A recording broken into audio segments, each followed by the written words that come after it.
She stepped off the train with a child gripping her hand and another growing inside her. And the man she had come to marry was already dead. No money, no shelter, no one waiting, only the dead man's younger brother, a stranger with unreadable eyes and a failing ranch. And instead of turning her away, he did what no one in town believed was possible. He offered her his name, his land, and a place where both children would always belong. Like this video, and comment the name of your city so I can see how far this story has traveled. And don't leave, because the hardest part hasn't even begun.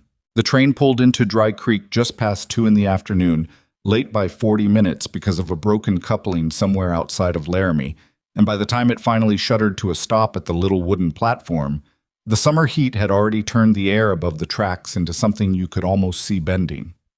Evelyn Mercer stepped off last. She had planned it that way. Waited until most of the other passengers had gone ahead, collecting their bags and their children and their sense of purpose, before she allowed herself to step down onto the platform. She told herself it was because she didn't want Noah to get jostled in the crowd. The boy was small for 4 years old, and strangers' elbows caught him at exactly the wrong height. But the truth, the one she kept behind her back teeth and didn't take out even to examine, was that she was afraid of what would happen the moment her feet touched the ground here. Because once she stepped off, there was no going back. Noah came down the steps behind her, both hands gripping her skirt, his worn leather shoes finding each step with careful, deliberate precision. He was a quiet child by nature, had been since the day she found him, and he watched the unfamiliar platform with the particular stillness of a boy who had learned early that new places required observation before trust. "We there?" he asked. "We're here," Evelyn said. She adjusted her carpet bag on her left arm and reached back with her right hand to find his, and they stood together at the edge of the platform while the last of the crowd thinned out around them. The town of Dry Creek spread itself out in front of her in a way that didn't inspire confidence. A main street of packed dirt, a handful of storefronts with sun-bleached signage, a saloon at the far end that seemed to be doing better business than anything else. The surrounding land was flat and pale and enormous, stretching out toward a mountain range in the distance that looked like something drawn by a child, all jagged edges and haze. She had known from the letters that it wouldn't be Denver. Thomas Hawthorne had been honest about that much. Thomas. She let herself think his name once, fully, and then put it away. She was looking for a sign with her name on it, or a face that matched the daguerreotype Thomas had sent her in March. Square jaw, pale eyes, a hat pushed back on his head like the photograph was an interruption he'd been tolerating. She scanned the remaining faces on the platform and found none that matched. What she found instead was a man leaning against the far post of the platform railing, arms crossed over his chest, watching her in a way that suggested he had been watching her for some time. He was younger than Thomas had been in the photograph, or younger looking, at any rate, with the same general shape to his jaw, but something different in the expression, less settled, less sure of what he was doing there. He pushed off the post when she looked at him directly, and he came toward her with the slightly halting walk of a man who had rehearsed something and was now doubting the rehearsal. "Ma'am," he said. He took his hat off. Are you Miss Evelyn Mercer?" "I am," she said. He nodded once, sharply, like the confirmation of something he'd been hoping was wrong. "I'm Gideon Hawthorne, Thomas's brother." She heard the past tense immediately. Thomas's brother. Not, "I'm here on behalf of Thomas," or "Thomas sent me to collect you." The grammar of it landed in her chest before his next words did. Ma'am, there's no easy way to say this." He turned the hat in his hands. His knuckles were rough, she noticed. Working hands. "Thomas passed 6 weeks ago. It was his heart. He was out checking the north fence line and—" He stopped. "He didn't suffer." Evelyn heard the words. She registered them. She had spent 3 days on a train rehearsing all the ways this venture might go wrong, had cataloged every fear she carried across every long flat mile of Kansas and Colorado. And this particular disaster had not been among them. Thomas Hawthorne had been 34 years old. His letters had been full of plans. "I see," she said. Her voice came out steadier than she felt. "I'm sorry," Gideon said. "I wrote to you as soon as I could. I don't know if the letter—" "It didn't reach me," She had already left by then. She'd sold the last of what she owned in Cincinnati 2 weeks before the train. No. He looked pained. I figured as much when you weren't on the earlier train. He looked at Noah then, really looked at him for the first time, and something shifted in his expression, not unkind, but recalibrating. This is your boy? This is Noah, Evelyn said. Noah pressed himself slightly against her leg and said nothing. He was staring at Gideon's hat. How old? 4. Gideon nodded. His eyes moved to her midsection, and she watched him do the arithmetic that everyone did, and she braced herself for whatever came next. The flinch, the judgment, the careful construction of an exit. She had seen all the variations. She knew them well by now. What she had not expected was for him to simply say, "Have you eaten?" She blinked. "I'm sorry? Have you eaten? Today. It's past 2 o'clock, and that train's been running late, so have you eaten?" "We had something this morning," she said, which was true only in the technical sense. She had split a bread roll with Noah at the first stop and called it breakfast. "All right." He put his hat back on. "There's a place on the main street that's tolerable. I think we should talk. There's things that need to be said, and I'd rather say them where there's a table and some coffee than standing here in the heat." He picked up her carpet bag without asking, which ordinarily she would have objected to, and he looked down at Noah. "Can you walk, son, or do you want—" "He can walk," Noah said, with great dignity, from approximately belt level. Something crossed Gideon Hawthorne's face. Not quite a smile, but something adjacent to it. "All right then," he said. "Let's go." The restaurant, if it could be called that, being more accurately a room behind a general store with 4 tables and a woman named Clara Potts, who cooked out of sheer will and resentment of the alternative, served them coffee and a plate of beans and cornbread that Noah ate with the systematic focus of someone who understood that meals were not guaranteed. Evelyn drank the coffee and tried to think clearly. Gideon sat across from her and turned his hat on the table between his hands and said, "I want to be straight with you, Miss Mercer." "Mrs.?" she said automatically, and then caught herself. "Evelyn? Please?" He nodded.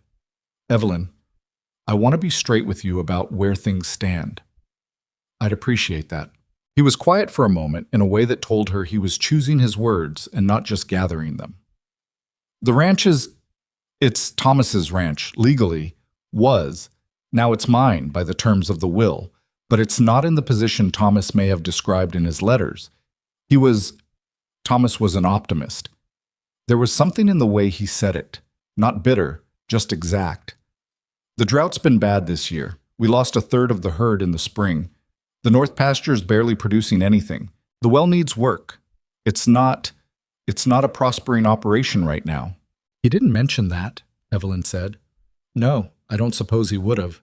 He picked up his coffee cup and set it back down without drinking. "Here's the other thing.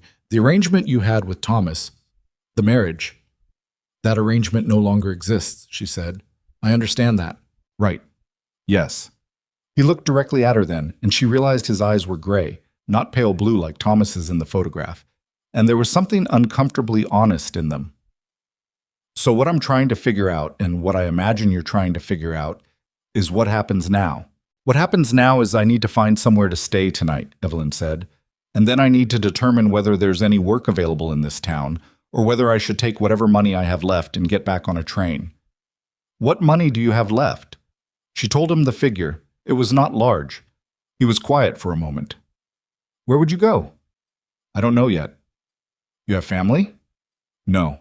He looked at Noah, who had cleaned his plate and was now examining the grain of the table with his finger. He looked at Evelyn. He looked out the window at the street, which was having a slow afternoon.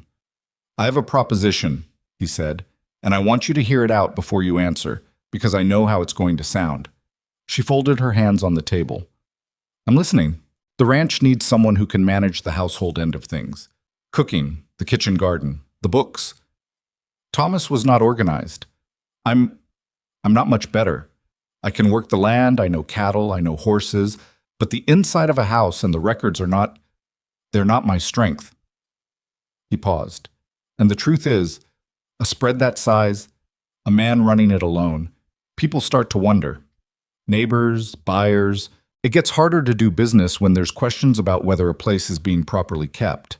You're talking about a practical arrangement, she said. I'm talking about a marriage, he said. Legal, on paper. And well, more than that, I hope, but I won't pretend to promise things I can't know yet. He stopped. That came out wrong. No, Evelyn said slowly. I think I understood it. She looked at this man, this stranger with his rough hands and his honest gray eyes and his halting, rehearsed speech. And she thought about the train fare she didn't have and the rooms she couldn't afford and the child beside her who had been passed between difficult circumstances for 4 years and deserved better than a mother making desperate calculations in a dusty restaurant at the edge of nowhere. And she thought about the child she was carrying, the one she hadn't told him about. There's something I have to tell you, she said. He waited. I am 6 months along, she said. He was very still. The father is not available, she said, using the same careful words she always used.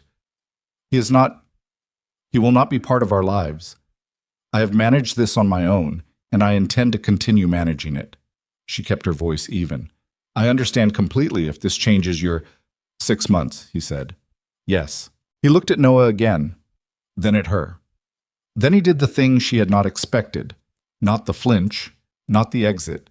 He picked up his coffee cup and finally drank from it, and then he said, Is there anything else I should know? She almost laughed. It came out as a small exhaled sound instead. I think that covers the significant points. All right, he said. All right meaning the proposition stands. He set his cup down. If you're willing. She looked at him for a long moment. She thought about the quality of his stillness when she told him. Not shocked, not calculating, just absorbing. Taking it in without flinching away from it. She had spent months reading men's characters in their letters, and she had not been good at it, and Thomas Hawthorne had proved that. But this man had told her the ranch was failing before she'd asked, had not pretended to offer more than he could promise, and had not used the word problem once when looking at Noah or at her. I'm willing, she said. He nodded. He reached across the table and they shook hands, which was not romantic and not elegant, and which felt, more than anything else, like the beginning of something real. They were married 2 days later at the county clerk's office, with a paper-thin justice of the peace who smelled of tobacco and seemed personally aggrieved by the interruption to his afternoon. Noah stood beside Evelyn and held her hand and watched the proceedings with the alert, unreadable attention he gave to most things. There were no flowers. There was no gathering afterward. They drove out to the Hawthorne Ranch in Gideon's wagon as the afternoon light went long and gold across the flat land, and Noah fell asleep against Evelyn's arm before they were halfway there, and neither she nor Gideon spoke much, because there didn't seem to be much to say that would improve on the quiet. The ranch was, as Gideon had promised, not in good condition. The house was a 2-room structure that Thomas had apparently intended to expand and hadn't gotten around to. The barn needed new planking on the south wall. The kitchen garden had been untended for weeks and showed it. The yard was scattered with the particular kind of disorder that accumulates when a person is managing too many things alone. A fence post near the gate had been repaired with wire and intention and not much else. Evelyn stood in the yard with her carpet bag and looked at all of it. I know it's not, Gideon started. It's fine, she said. I've seen worse. She had in fact seen worse. Show me where things are. He showed her. She catalogued it all with the methodical attention she had developed over years of making insufficient things sufficient.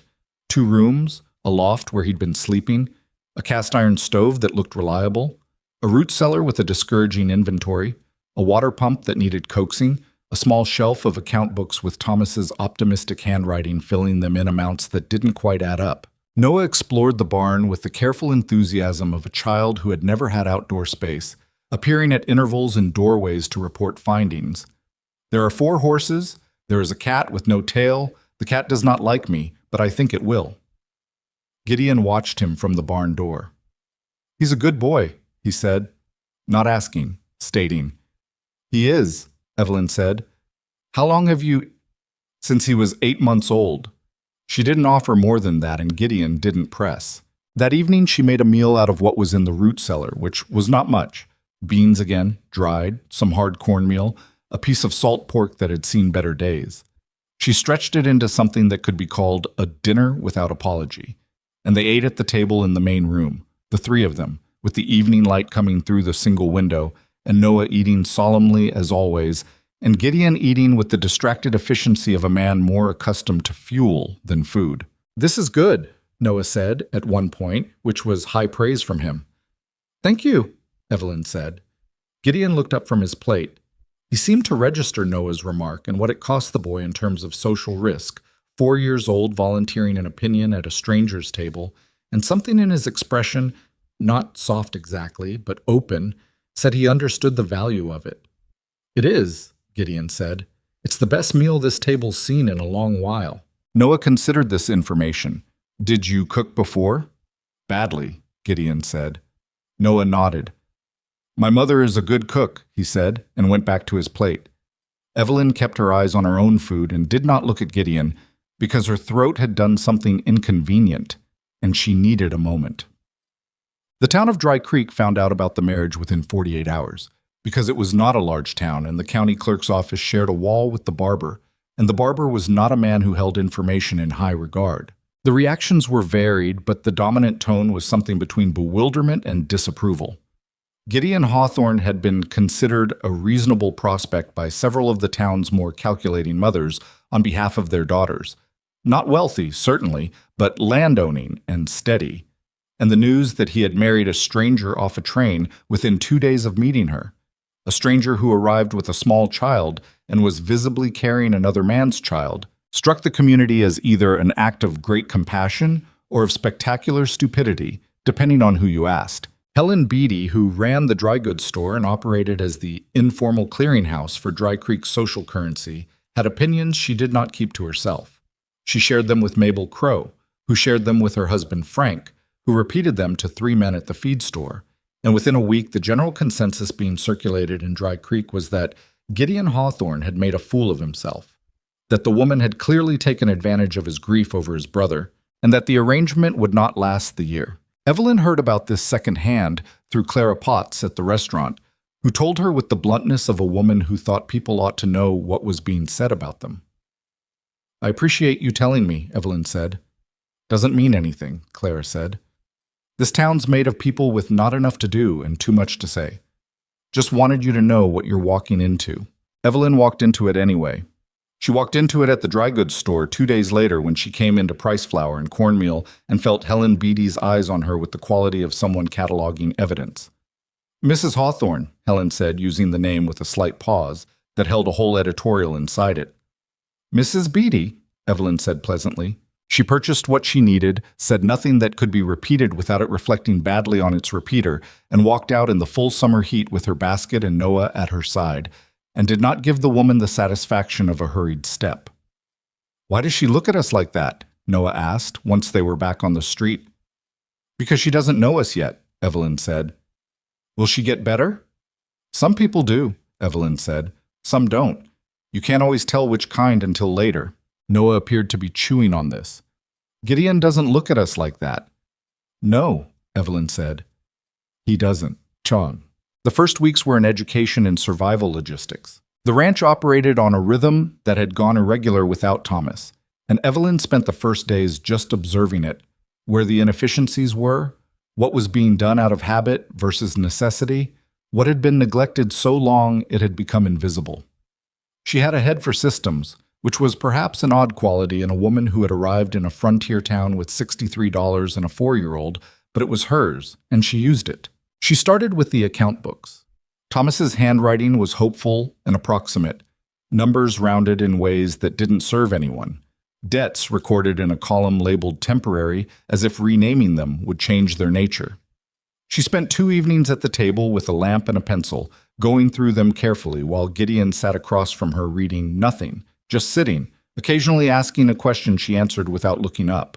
"He owed Carlisle at the feed store," she said on the second night. "I know. Did you know it was this much?" A pause. "I knew it was significant." She showed him the figure. He looked at it for a moment. "All right," he said. "I think if we prioritize the north pasture fence this month, I read in Thomas's notes that the south herd tends to drift through that break. And if they're ranging that far, we're burning feed, moving them back. You read his operational notes? I read everything in this house, she said. He was quiet for a moment. He wrote pretty thorough notes, Thomas did. He did. The numbers didn't match the plans. He always had more plans than resources, Gideon said. There was that same quality in it. Not bitter, just exact. He was the dreaming kind. I'm more the practical kind, Evelyn said. Is that a polite way of saying something? It's just an observation. She looked up then because she wanted him to know she meant it plainly. We need both, the plans and the practicality. Between the books and the land, we might actually have both. He looked at her in a way she couldn't quite read. Not guarded. Something else. What? She said. Nothing, he said. Thomas wrote a lot about you, in his letters, about the things you wrote to him. She didn't know what to do with that. She turned back to the accounts. He thought you were something particular, Gideon said quietly. He didn't know me, she said. He knew the version of me that writes letters. Is it very different? She thought about it honestly. I'm less eloquent in person, she said, and more tired. Gideon made a sound that was almost a laugh. Almost. What? Gideon and Noah arrived at each other sideways, the way cautious things do. It started with the horses. Noah had developed a consuming interest in the 4 horses in the barn, had named them all within the first week, which Gideon discovered when he heard the boy speaking earnestly to the largest one through the fence slat. He stood listening for a moment before he understood that the conversation was one-sided by necessity, but that Noah had assigned the horse a personality and a set of opinions and was responding to them on its behalf. His name is Clarence, Noah explained, when Gideon came around the corner and found him there. I've been calling him Buck, Gideon said. Noah appeared to find this unfortunate. He doesn't look like a buck. Gideon looked at the horse, who was a heavily built sorrel with a white blaze and an expression of permanent mild grievance. He doesn't look much like a Clarence either, he said. He has a dignified face, Noah said firmly. Gideon crouched down so he was closer to the boy's level, which Evelyn had noticed he did when speaking to Noah. Not always, but often enough that she thought it was deliberate. You want to learn how to give him a proper greeting? He said. So he knows you're not a threat? Noah turned to him with the focused attention he gave to information he considered valuable. Gideon showed him how to approach a horse low and slow, how to let it smell the back of your hand before you touched it, how to stand at an angle so you weren't confrontational. Clarence, Buck. The horse tolerated this with the air of an animal that had very low expectations of people and was moderately satisfied when they were met. Noah patted the horse's nose with extraordinary seriousness. He likes me, he announced. He tolerates you, Gideon said. With horses, that's the starting point. Noah considered this. Is that how it works with people too? Gideon looked at him. Sometimes, he said. Did you tolerate us at first? Noah asked. 4 years old, direct as an arrow. A pause. I thought you both seemed like people worth knowing, Gideon said. Noah appeared to accept this as a reasonable answer and went back to addressing the horse. There were hard days. Plenty of them. The heat that summer was the kind that made the air itself seem hostile. Gideon rode the property in it and came back coated in dust and short-tempered in the way of a man who is tired but won't say so. Evelyn's pregnancy made the physical work of the household, the hauling, the lifting, the hours at the stove, increasingly difficult in ways she managed by simply not mentioning it, which was its own kind of exhausting. They had their first real argument in late July. It was about money, which most arguments are, even when they start as something else. Evelyn had been keeping the accounts and had identified a purchasing pattern. Supplies being ordered from Carlisle at the feed store at prices that were above what the next county offered, a habit Thomas had apparently maintained out of convenience or loyalty or inattention. She raised it at dinner. We could save almost $30 over the quarter if we ordered the bulk grain from Hewitt's in Milford, she said. Carlisle's been supplying this ranch since before Thomas inherited it, Gideon said. I understand that, but $30 is It's not about the $30. She set down her fork. Then what is it about? It's about the fact that Carlyle extended us credit when the drought started and didn't charge interest on it. His voice had an edge she hadn't heard before. That's not nothing out here, Evelyn. You don't walk away from that kind of... You don't treat people like ledger entries. She was quiet for a moment. He wasn't wrong. She knew he wasn't wrong. You're right, she said. He blinked. Apparently he'd been braced for argument. I am? About Carlyle. Loyalty has value, and I didn't account for it properly. She picked up her fork. I'll note it in the books differently. He was quiet for a moment. Just like that? You made a valid point, she said. Noah was watching this exchange with the attention of a small naturalist observing unfamiliar species. Most people argue longer, Gideon said. I find it wastes time, Evelyn said. He looked at her across the table in that way again, the one she couldn't quite categorize. Thomas really didn't know you, he said. No, she agreed. He didn't. Wab. By August, the gossip in Dry Creek had taken on new material. Dorothy Marsh, whose husband owned the neighboring property to the east, had paid a call that Evelyn could only describe as reconnaissance, a visit with cake as a pretext, and a series of questions as the actual purpose. She sat at Evelyn's kitchen table and ate her own cake and asked, with the careful casualness of someone who had rehearsed the inquiry, about Noah's father. He's not in the picture, Evelyn said pleasantly. And the child you're expecting, Dorothy said. The father, also not in the picture, Evelyn said, with the same pleasantness.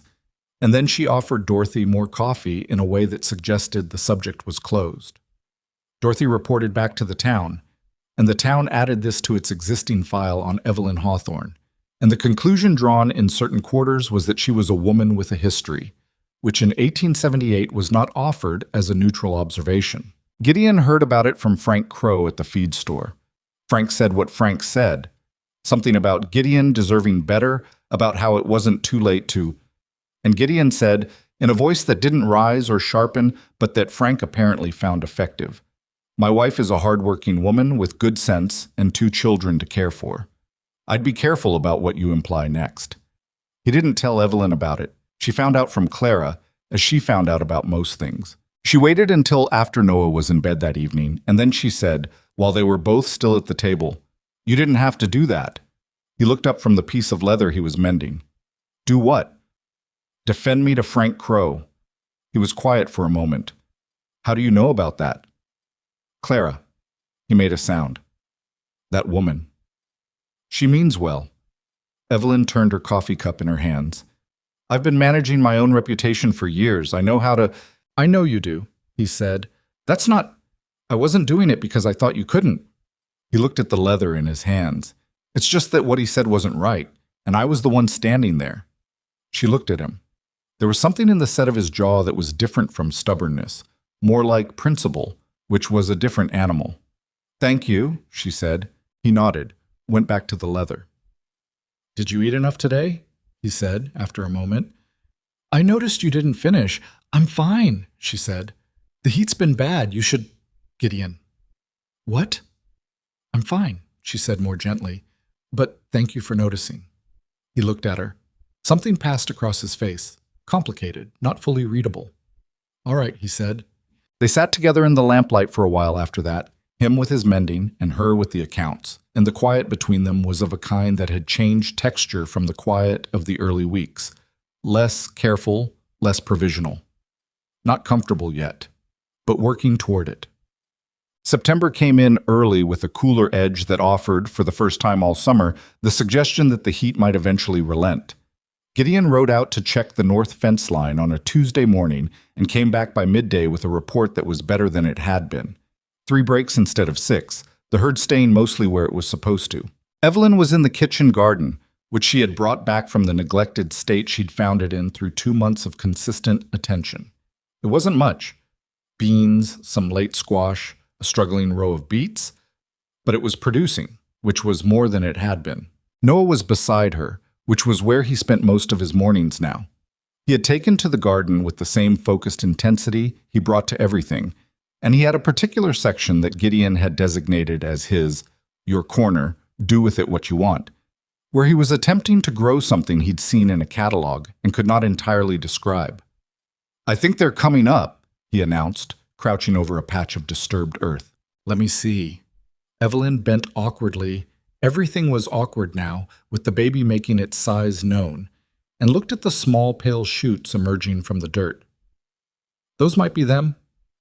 Or they might be weeds," Noah said with philosophical acceptance. "We'll see in a week."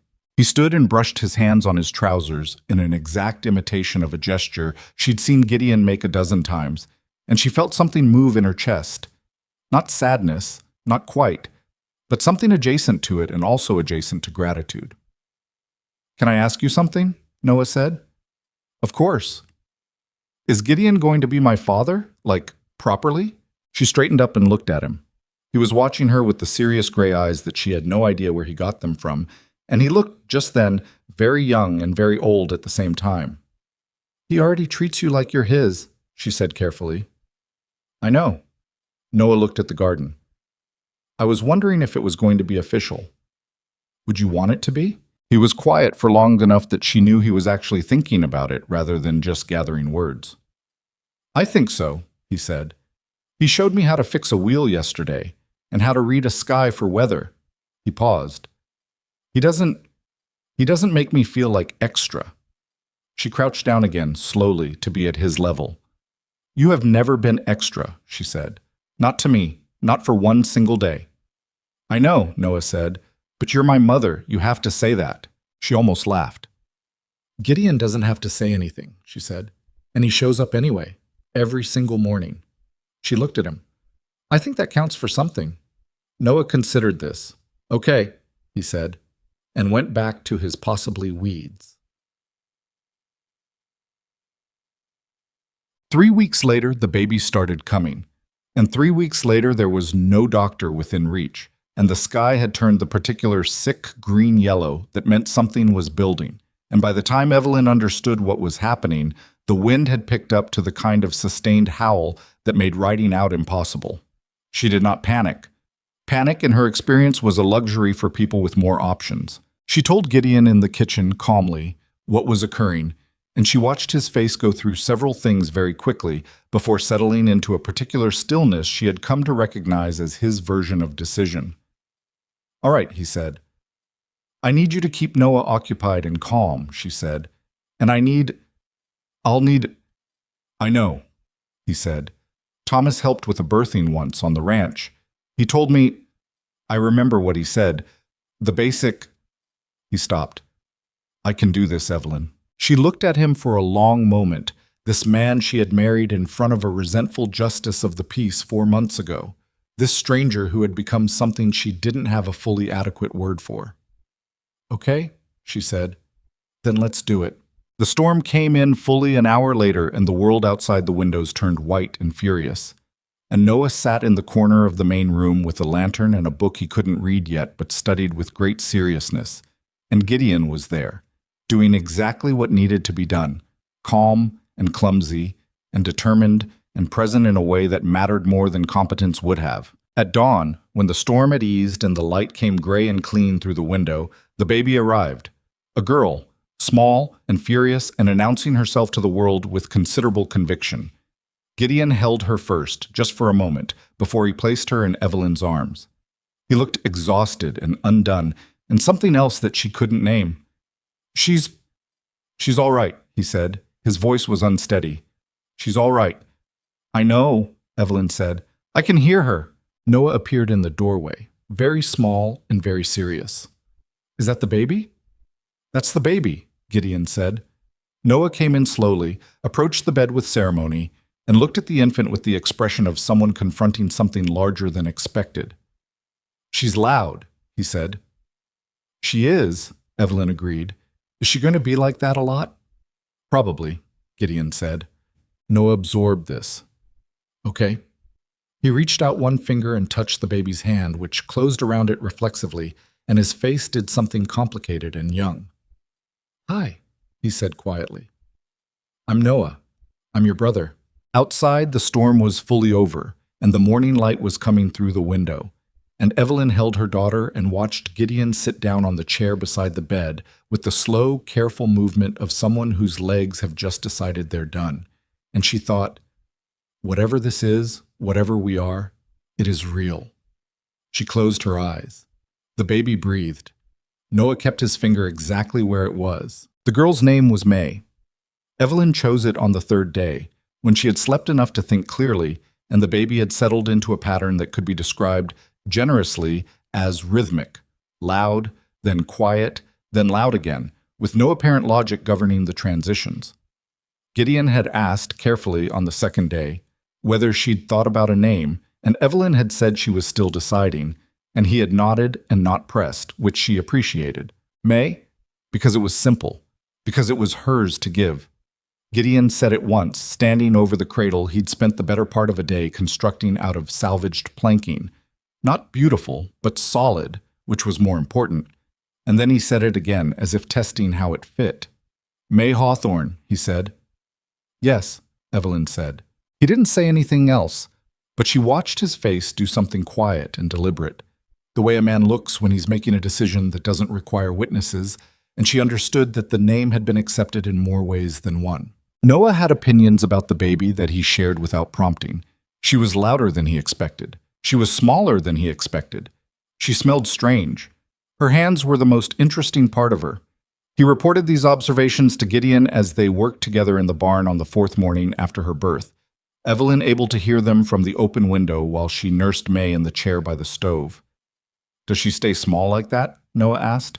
She'll grow, Gideon said, the sound of a tool being set down. You were small once. I don't remember that. Nobody does. A pause. Were you small? Everyone starts small. Were you loud like her? My mother said I was worse, Gideon said. Noah appeared to find this satisfying. Good, he said. Then she's normal. Evelyn pressed her lips together and said nothing, because she didn't want to interrupt them. The days that followed May's birth were the most physically difficult of Evelyn's life, and she had a reasonably extensive catalog to compare them against. The birth itself had been hard, harder than she'd let Gideon see, because there was no utility in him knowing the full extent of it, and recovery on a working ranch in the middle of an autumn that was turning cold fast did not offer much in the way of rest. The household did not stop requiring management because she'd just delivered a child. The stove needed feeding. The accounts didn't keep themselves. The kitchen garden needed what was left of its yield brought in before the first frost. She did less than she wanted to and more than she should have, which was the only available compromise. Gideon watched this with an expression she had begun to be able to read.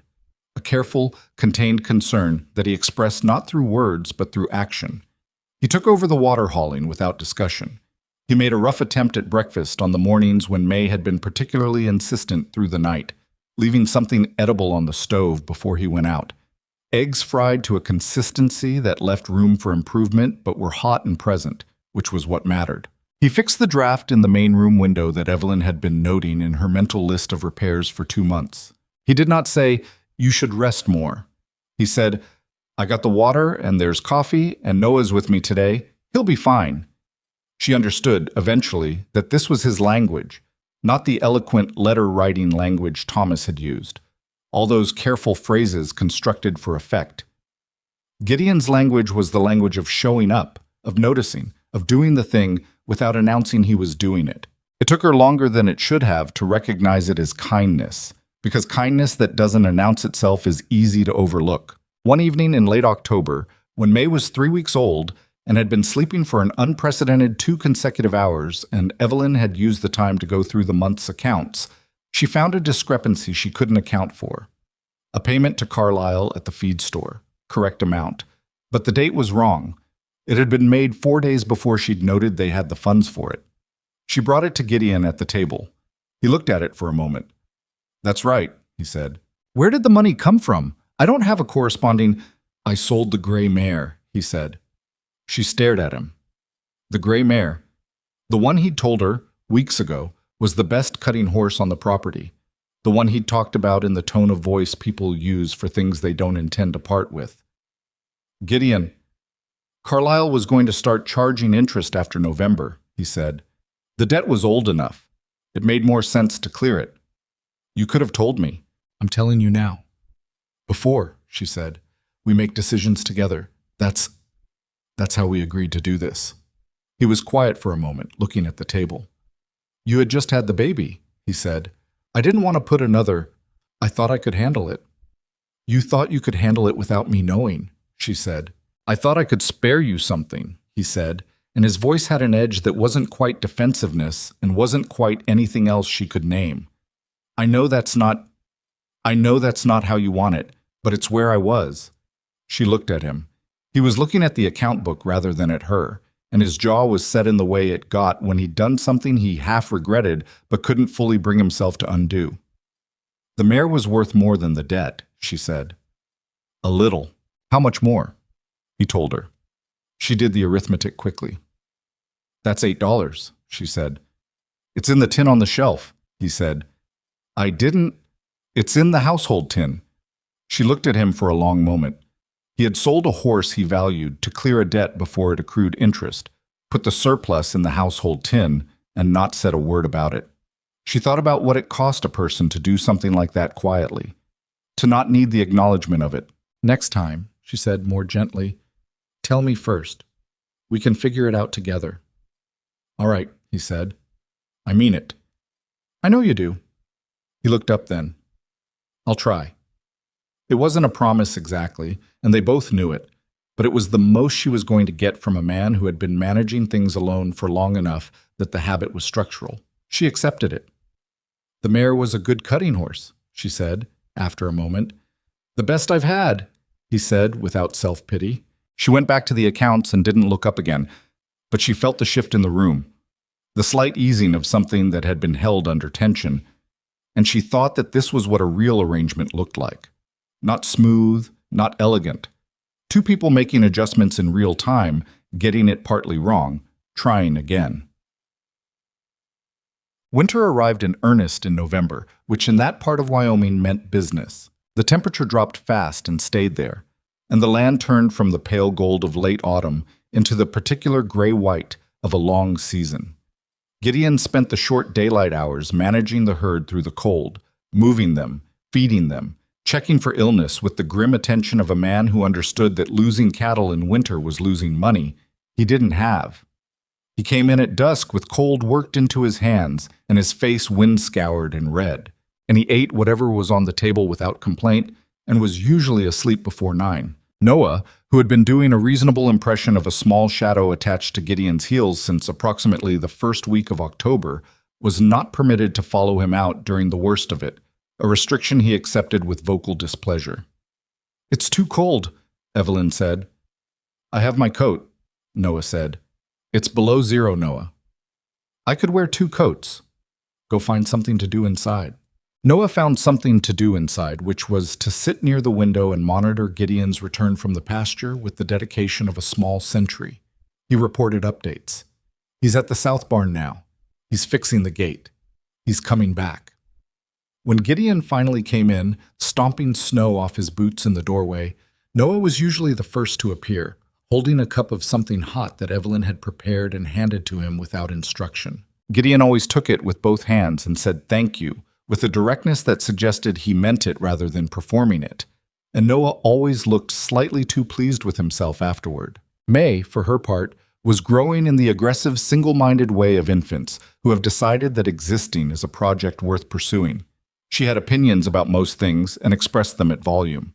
She had developed a preference for being held in a very specific position, left arm, slightly elevated, facing outward, and she communicated her dissatisfaction with all other configurations with impressive efficiency. Gideon held her in the evening sometimes, when Evelyn's arms needed a rest, and he did it with the careful uncertainty of a man who had not spent much time around infants but was applying himself.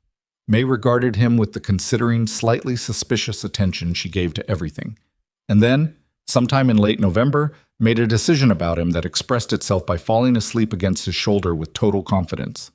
He sat very still after that, for longer than he needed to. "You can put her down," Evelyn said from across the room. "She settled," he said, and didn't move. She looked at him, this man holding her daughter in the lamplight, not moving so as not to disturb her, and she felt something shift in her chest that she had been carefully not examining. It was easier when he was difficult to read.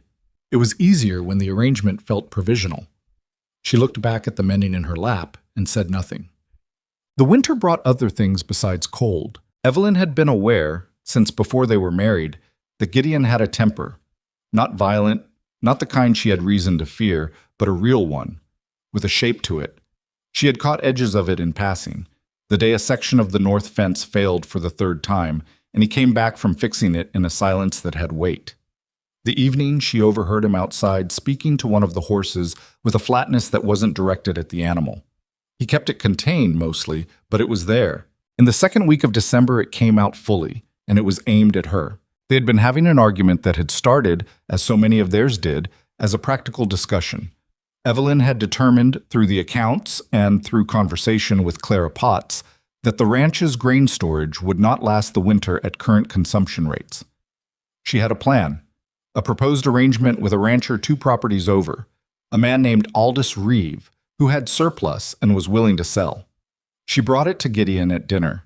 "I don't want to deal with Reeve," Gideon said. "Why not?" "He's not a man I trust." "He has grain at a fair price," Evelyn said. "His reputation in business is—" "I know his reputation in business." Gideon set down his fork. "It's the rest of him I have a problem with." "What rest of him?" "He treated his first wife like property," Gideon said flatly. "His second one left before the first year was out. Whatever he's like in business, that's the kind of man he is." Evelyn was quiet for a moment. She chose her words carefully. "That doesn't directly affect a grain transaction." "It affects whether I want him on this property," Gideon said, "whether I want any arrangement with him that requires him to come here." "He doesn't need to come here. We could—" "Evelyn?" His voice had taken on a quality she hadn't heard from him before. "I said I don't want to deal with Reeve." "And I heard you," she said, keeping her voice even. "I'm asking you to explain the reasoning so we can make a decision that accounts for all of it, because the grain situation is real and it needs a solution. The reasoning is that I'm telling you no, and I'd like you to respect that." The room went very still. Noah, eating on the other side of the table, had gone absolutely motionless in the way children do when they sense something significant. Evelyn set down her own fork. She looked at Gideon steadily and she said, "I do not take orders in my own home." He looked at her. "If you have a reason I should know, tell me the reason," she said. "I can work with reasons. I've been working with reasons since before I arrived in this town. But I said no is not a reason I'm willing to accept as the end of a conversation." He was quiet for a long moment. She watched something move through him, the anger, and underneath it, something else. "His second wife," he said finally. "She came to Thomas 2 years ago.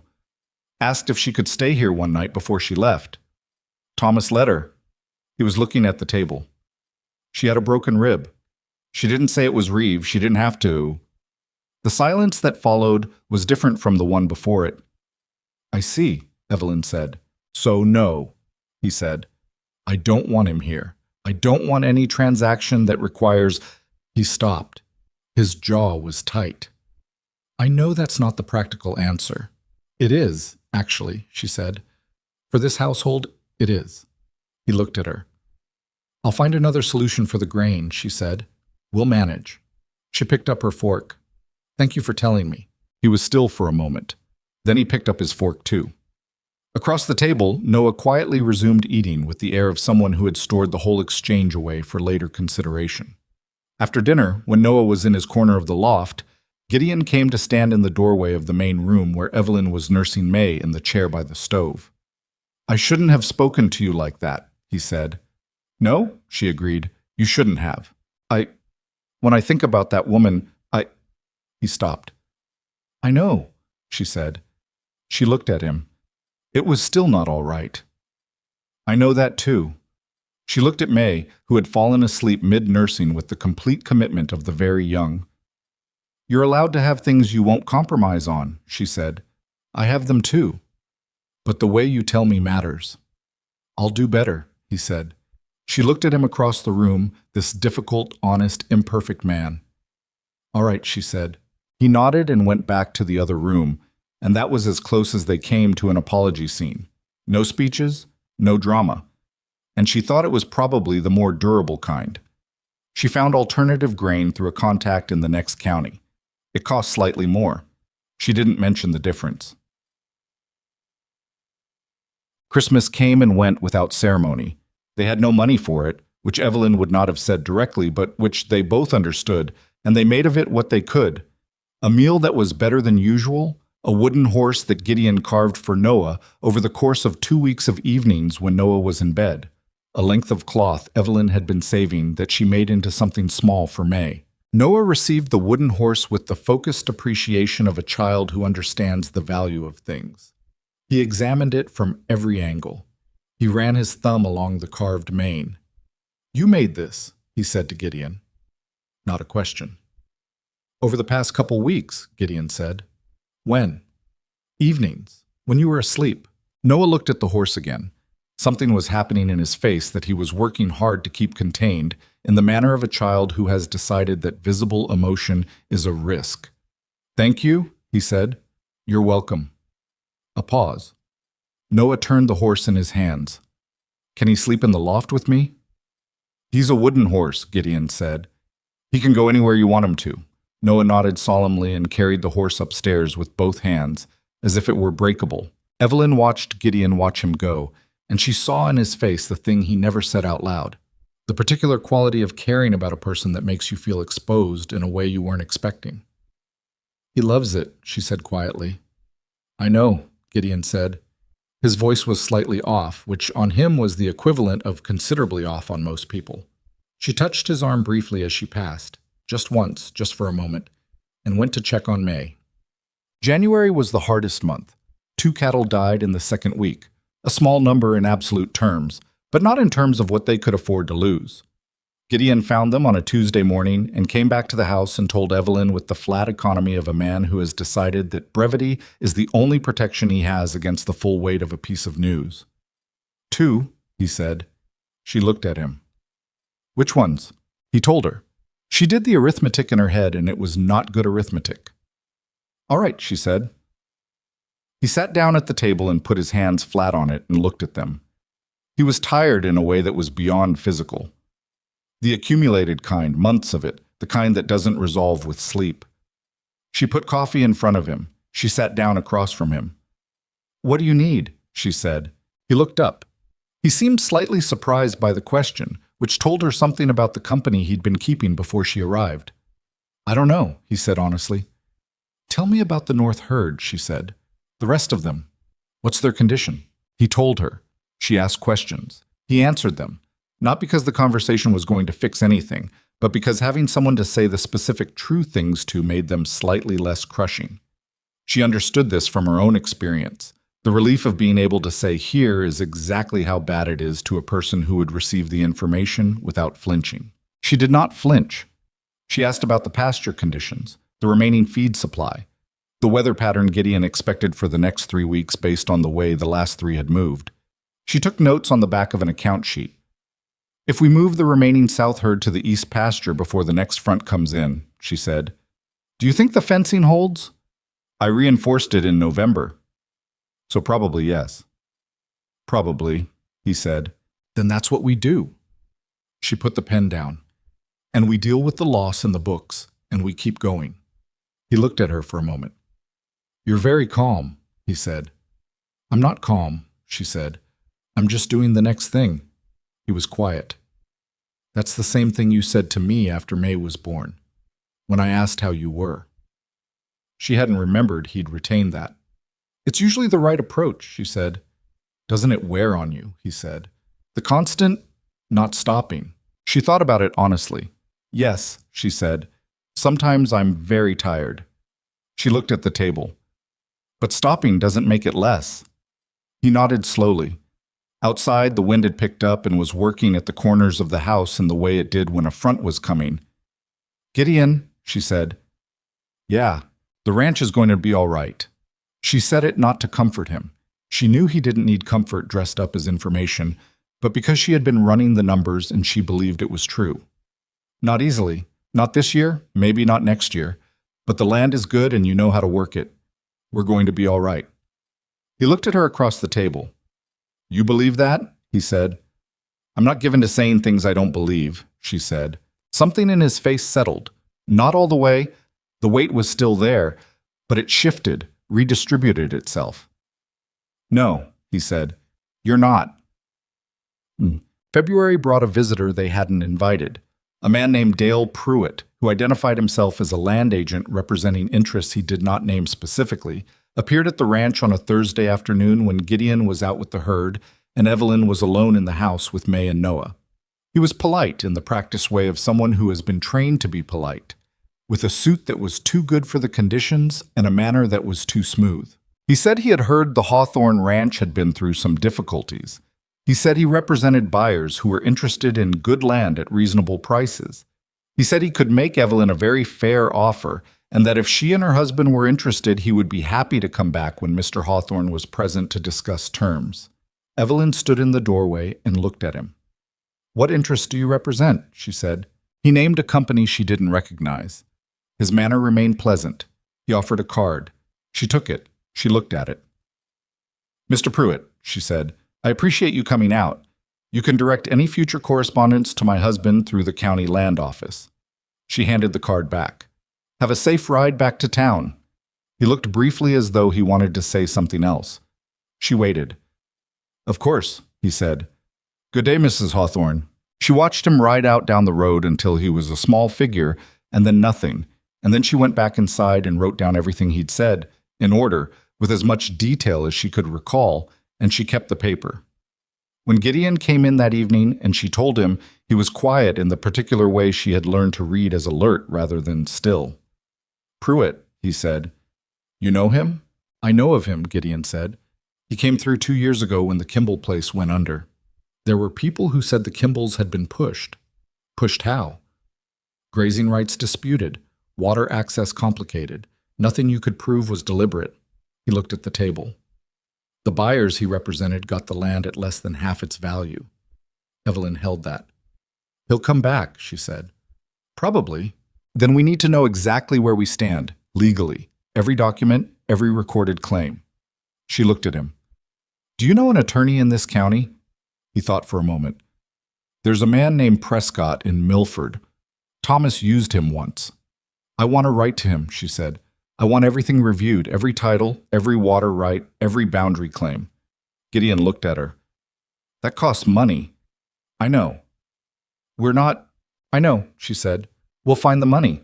Because if there's something weak in our claim, I want to know about it before Pruitt does." He held her gaze for a moment, and she could see him measuring it, the cost against the risk, the known against the unknown. Then he said, "Write to Prescott." She wrote to Prescott the following morning. The response came 3 weeks later, and it was mixed. The land title was clean. Thomas had been careful about that, whatever his failings in accounting. The water access rights, however, were recorded in language that was ambiguous, a detail that might matter enormously or not at all, depending on how someone chose to interpret it and whether they had the legal resources to press the interpretation. Prescott's letter was 8 pages of careful legal language that Evelyn read twice and then summarized for Gideon in plain terms. "The water rights are a potential vulnerability," she said. "They're not immediately contested, but if someone wanted to challenge them, they could create a problem." "How big a problem?" "Without the creek access, we lose the east pasture. And without the east pasture, we can't maintain the herd through winter," he said. "No." He was quiet. He had the expression she associated with the moments when he was looking at a difficult thing without looking away from it, which she had come to consider one of his better qualities. "Prescott says we can file an amendment to clarify the language," she said. "It would establish the rights definitively. It's not cheap, but it would close the vulnerability." "How much?" She told him. He went very still for a moment. "I know," she said. "The spring cattle sale," he said slowly. If we get good prices, yes, we'd have enough." She paused. "It's a risk. We'd be betting the spring sale against the legal cost. But if we don't file and Pruitt moves, then we're in a worse position with fewer options," she said. He stood up and walked to the window and stood there looking out at the land. His land, Thomas's land, the land that had been in the family for 15 years now. And she let him stand there as long as he needed to. "File," he said. "All right." He turned from the window. He looked at her. "Evelyn." "Yes. I'm glad you were here when Pruitt came," he said. "When he came and I wasn't." He paused. I don't know what I would have done about the letter, about Prescott.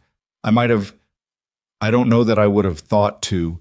You would have figured it out, she said. Maybe. Later. He looked at her steadily. I mean that you caught it early. That matters. She understood he was not good at this part, the part where acknowledgement was given. It cost him something to say it directly, which meant it was worth more than it would have been from someone for whom it came easily. We caught it, she said. He looked like he might argue, and then he didn't. Yeah, he said. We did. It. Spring came eventually, the way it always does after a hard winter. Not all at once, but in arguments, cold days followed by warm ones followed by cold again, until the warm side started winning. The winter had changed things in ways that were difficult to inventory. The ranch was still standing, still operating, still, by the thinnest of margins, viable. But something else had also happened across those months, in the space between the arguments and the late evenings at the table and the small daily negotiations of two people learning each other's language. Something had changed between Evelyn and Gideon that she had been carefully not naming, because naming things made them real, and real things could be lost. She noticed it in small ways. The way she had stopped thinking of the house as his house with her in it. The way certain silences with him had become something she recognized as rest rather than distance. The way she had, somewhere in February without marking the moment, stopped calculating exits. Noah noticed things too, which she should have anticipated, because Noah always did. On a warm Saturday in March, when Gideon was in the south pasture, and Evelyn was working in the garden, and May was in her basket in the yard making commentary on the clouds, Noah appeared beside her with a stick he was using as a tool, with no defined purpose. Can I ask you something? He said. Of course, she said. Are you and Gideon, are you properly married now? Like really? She sat back on her heels and looked at him. We were legally married in October, she said carefully. I know that. I mean, are you really? Like, not just for the ranch. She was quiet for a moment, looking at her son, this boy who had come to her under circumstances she never talked about, and who had grown into a small, serious, perceptive person who apparently noticed everything. I think that's between me and Gideon, she said. He considered this. He looks at you different than he looks at other people, he said. Does he? Yeah. Noah prodded the dirt with his stick. Like you're important, like the way he checks the herd at night when it's cold. She looked at him for a long moment. Where do you get these things? She said. I watch, he said. Like it was obvious. She went back to the garden. We're all right, Noah, she said. Gideon and we're all right. He seemed to accept this. He stayed beside her for a while, poking at the dirt with his stick, and May made small sounds in her basket, and the afternoon light came across the yard in the particular way it did in early spring, thin and careful and promising more than it was quite ready to deliver. Good, Noah said eventually, and that was the end of it. But that evening, when Gideon came in from the pasture and washed up at the pump in the yard and came through the door, Evelyn looked at him in a way she hadn't quite permitted herself before, direct and without the usual layer of measurement, and he stopped for a moment when he noticed. What? He said. Nothing, she said. Dinner's ready. He looked at her for a moment longer than necessary, and then he came to the table, and Noah was already sitting there with May in his lap, holding her with the careful competence of a child who has been practicing this. And Gideon sat down and they ate together, all four of them, in the kind of ordinary, imperfect, fully inhabited way that Evelyn had not quite believed was available to her anymore. She didn't name the thing in her chest. She didn't need to yet. But she stopped, for the first time in a long time, calculating against it. Outside, the land was still cold, but the cold had a different quality to it now. A retreating kind. The kind that knows its season is ending. And the Hawthorne Ranch sat in the middle of it, not prospering, not easy, not anything that could be called settled, but standing, which was more than it had been, and more than enough, for now, to build on. The spring cattle sale saved them, but only barely. Gideon drove the herd to Milford in the second week of April, with two of Carlisle's hired hands helping, which Carlisle had offered without being asked and without framing it as a favor, which was exactly the kind of man Carlisle was, and exactly why Gideon had sold a horse he loved to clear the debt rather than let it sit one more season. The drive took 3 days. Evelyn stayed at the ranch with Noah and May and managed the absence the way she managed most things, by staying occupied enough that the waiting didn't have room to expand. Noah was 7 now, and the waiting bothered him more than it bothered her. He checked the road south every morning with a seriousness that would have been funny if it hadn't also been entirely sincere. "He'll be back by Thursday," Evelyn told him. "What if the prices are bad?" "Then he'll deal with it and come home anyway," she said. "The prices don't change when he gets here." Noah accepted this logic but continued checking the road. Gideon came back on Wednesday evening, 2 hours before dark, covered in trail dust and looking like a man who had slept poorly on cold ground for 3 nights, which he had. He came through the gate, and Noah was there before the horse had fully stopped, asking about the herd, about the prices, about whether he'd eaten. Gideon looked down at him from the saddle. "The prices were good," he said. Noah exhaled. "How good?" "Good enough." He swung down and handed off the reins and looked at Evelyn, who was standing at the edge of the yard with May on her hip. Something in his face told her the number before he said it, and she did the arithmetic against what they owed Prescott and what remained of the winter debt and what the east pasture fence would need before summer, and the number worked. Not generously, but it worked. "Good enough," she said. "Good enough," he agreed. He was too tired for more than that, and she didn't require it. She fed him and let him sleep, and in the morning they sat at the table with the account books and the letter from Prescott, and they divided the money with the careful, unglamorous attention of people who have learned that the numbers are the ground everything else stands on. The Water Rights Amendment was filed with the county land office the following week. Prescott sent confirmation in May. The vulnerability was closed, at least on paper, which was not the same as closed in fact. Evelyn understood that. But it was the best available position, and she had learned to work from the best available position rather than the ideal one. Dale Pruitt did not reappear that spring. He would eventually, she suspected. Men like Pruitt had patience because they had options, and they came back when circumstances shifted. But for now, the Hawthorne Ranch had its water rights recorded clearly and its land title clean and its herd replenished, and that would have to be enough. What it did not have, and what the spring sale had not fixed, was a good well. The pump Evelyn had been coaxing since October finally refused to be coaxed any further in June. Gideon pulled it apart and looked at it with the expression of a man receiving information he'd been expecting and resenting the confirmation of. The well itself wasn't dry. There was water down there, but the mechanism was beyond repair, and the materials to replace it were not cheap. "How much?" Evelyn said. He told her. She looked at the account book. "We have about half of that," she said. "Yeah. Who in this county knows wells?" He thought. "There's a man named Hector Voss does well work in the northeast part of the territory. He's good.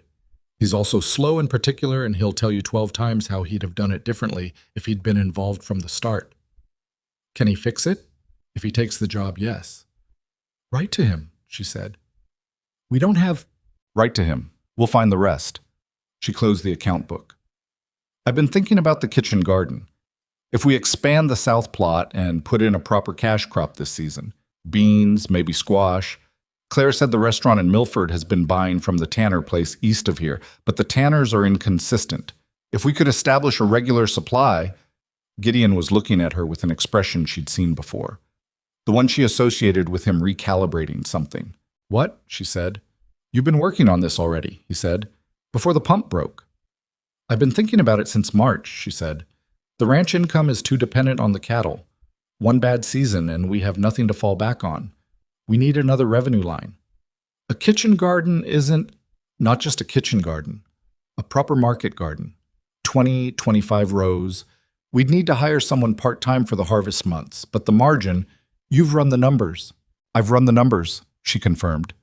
He leaned back in his chair and looked at her and said nothing for a moment, and she could see him doing what he sometimes did, locating his own opinion against hers, not to contradict but to understand where the difference was. "The water," he said. "A market garden that size needs more water than we're currently moving, which is why we need the well fixed properly rather than patched," she said. "Not just the pump mechanism. Voss should look at the whole thing. If we're going to do this right, we're going to need more capital than we have." "Yes." He was quiet. "Carlisle?" I'd rather not go back to Carlisle until we've cleared more of what we owe. Then who? She had been thinking about this too. There's the Territorial Agricultural Fund, she said. It's a lending program through the territory government for homestead improvements. Prescott mentioned it in his second letter, in the margin. I don't think he thought I'd follow up on it. Did you? She reached into the account box and produced a letter she'd received 10 days ago and not yet shown him. She watched his face while he read it. They'd lend against the land, he said. At fixed interest, yes, lower than the bank. And if we can't pay, we can pay, she said. Look at the repayment schedule I put together. She passed him another sheet. If the market garden produces what I project and the cattle sale next spring is comparable to this year, we're current by the end of the second year. He studied the sheet for a long time. She let him. She had learned that his silence while he was reading something was not resistance. It was engagement, and it was worth respecting. This projection, he said finally, the garden yield, this is optimistic. It's based on the Tanner Place's numbers from Clara, she said, and our soil is better than the Tanners. It's not optimistic, it's conservative. He looked at her. You talked to Clara about this. Clara knows everything that moves through 3 counties. She's a better source than any almanac. He looked back at the sheet. He was fighting something. Not the idea, she thought, but the size of it. The commitment. Gideon operated close to the ground, always, in amounts he could see and touch. This required looking further than he was comfortable looking. It's a lot of risk, he said. Everything we've done since October has been a lot of risk, she said. We fixed the water rights, and the ranch is still standing. We paid Carlisle, and we're still standing. The risk we don't take is the one that keeps us small enough that the next bad winter finishes us. He was quiet for a long moment. Outside, Noah was in the yard doing something with a piece of rope in the fence post, practicing a knot Gideon had showed him the week before. All right, Gideon said. She applied to the Territorial Agricultural Fund that afternoon. The approval came in August. That summer, the town of Dry Creek adjusted its opinion of the Hawthorne Ranch with the reluctant, incremental quality of people who had committed to a position and were now being inconvenienced by evidence. It wasn't a dramatic shift. Nothing in Dry Creek ever shifted dramatically if it could help it. But there were observable changes. Carlisle, who had always been decent, became warmer. Frank Crow, who had been among the louder voices predicting the marriage's collapse, began saying hello first when he passed Gideon on the street. Helen Beatty at the dry goods store still had opinions, but she expressed them more quietly, and she no longer gave Evelyn the pointed pause before Mrs. Hawthorne. Clara Potts, who had been Evelyn's most reliable source of both information and plain speaking since she arrived, told her in July, "People are coming around." "I hadn't noticed," Evelyn said. Clara gave her a look. "Yes, you had." She had, of course. She noticed most things, but she had learned early that acknowledging what the town thought of her was a way of giving it more power than it deserved, and she had no intention of doing that. What she hadn't anticipated was Dorothy Marsh. Dorothy, whose husband's property bordered the Hawthorne Ranch to the east, had been among the more efficient distributors of Dry Creek's opinions about Evelyn's history. She had visited once with cake and questions and had not been invited back. She and Evelyn had existed since then in a state of cordial mutual avoidance that suited them both. In July, Owen Marsh broke his leg. It was a ranch accident, a horse spooked, a fall, the particular bad luck of an angle. And the break was serious enough that the Marsh Ranch was left with Dorothy and 2 young sons who were old enough to help, but not old enough to manage the property through what promised to be a difficult summer. Evelyn heard about it from Clara on a Tuesday. By Thursday, she had organized a rotation of help from 3 neighboring ranches, including her own, that would cover the Marsh property's most critical needs through the worst of Owen's recovery. She did this without telling Gideon first, which he noted when he came in from the east pasture to find her writing out the schedule. "The Marsh place?" he said. "Owen broke his leg," she said without looking up. "I heard."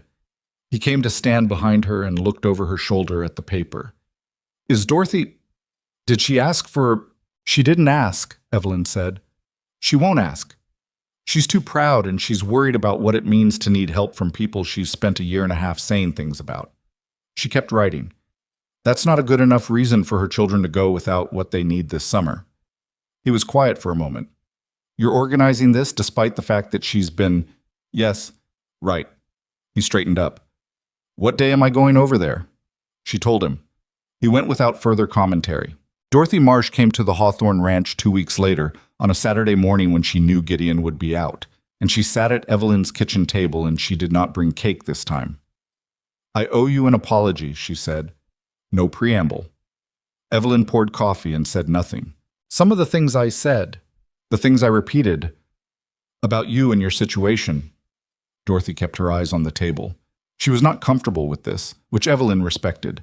Comfortable apologies cost nothing. They weren't right. I didn't know you and I said them anyway. You did, Evelyn said. Dorothy looked up. She seemed slightly surprised that Evelyn wasn't making it easier for her, and Evelyn had no intention of making it easier for her, because the comfortable version of this conversation didn't serve either of them. I'm sorry, Dorothy said. Evelyn looked at her. Dorothy Marsh was not a bad woman. She understood that. She was a woman who had made the social calculations that the town offered, had followed the established pattern of judgment, and had been wrong in the specific way that most people are wrong, not from cruelty, but from incuriosity.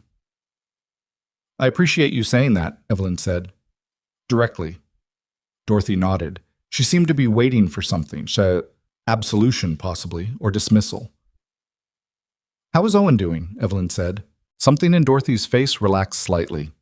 Better? The bone is setting right, the doctor thinks. Good. Evelyn sat down across from her. The rotation through next month should keep your south pasture managed. After that, if Owen can't ride yet, we'll figure out what's needed. Dorothy looked at her for a moment. Why? She said, genuinely asking. Because it's the right thing, Evelyn said. And because I have a daughter who is going to grow up in this valley, and I'd like it to be a place where people help each other when things go wrong. She picked up her coffee cup. Even when it's inconvenient. Dorothy was quiet for a moment. You're a strange woman, Evelyn Hawthorne, she said, but the way she said it had changed from the last time she'd been in this kitchen. I've been told that, Evelyn said. The Market Garden's first season was not the success Evelyn had projected, and she had been honest enough in her projections that this meant it was a genuine shortfall rather than an inflated expectation meeting reality. A late frost in May took 2 of the prepared rows before they'd established.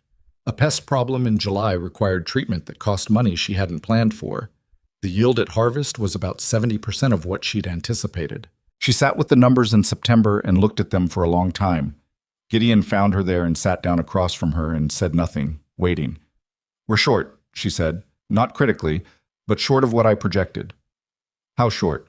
She told him. So the loan repayment is still manageable, she said, if the cattle sale in the spring is comparable to this year, but the margin is thinner than I wanted. He was quiet for a moment.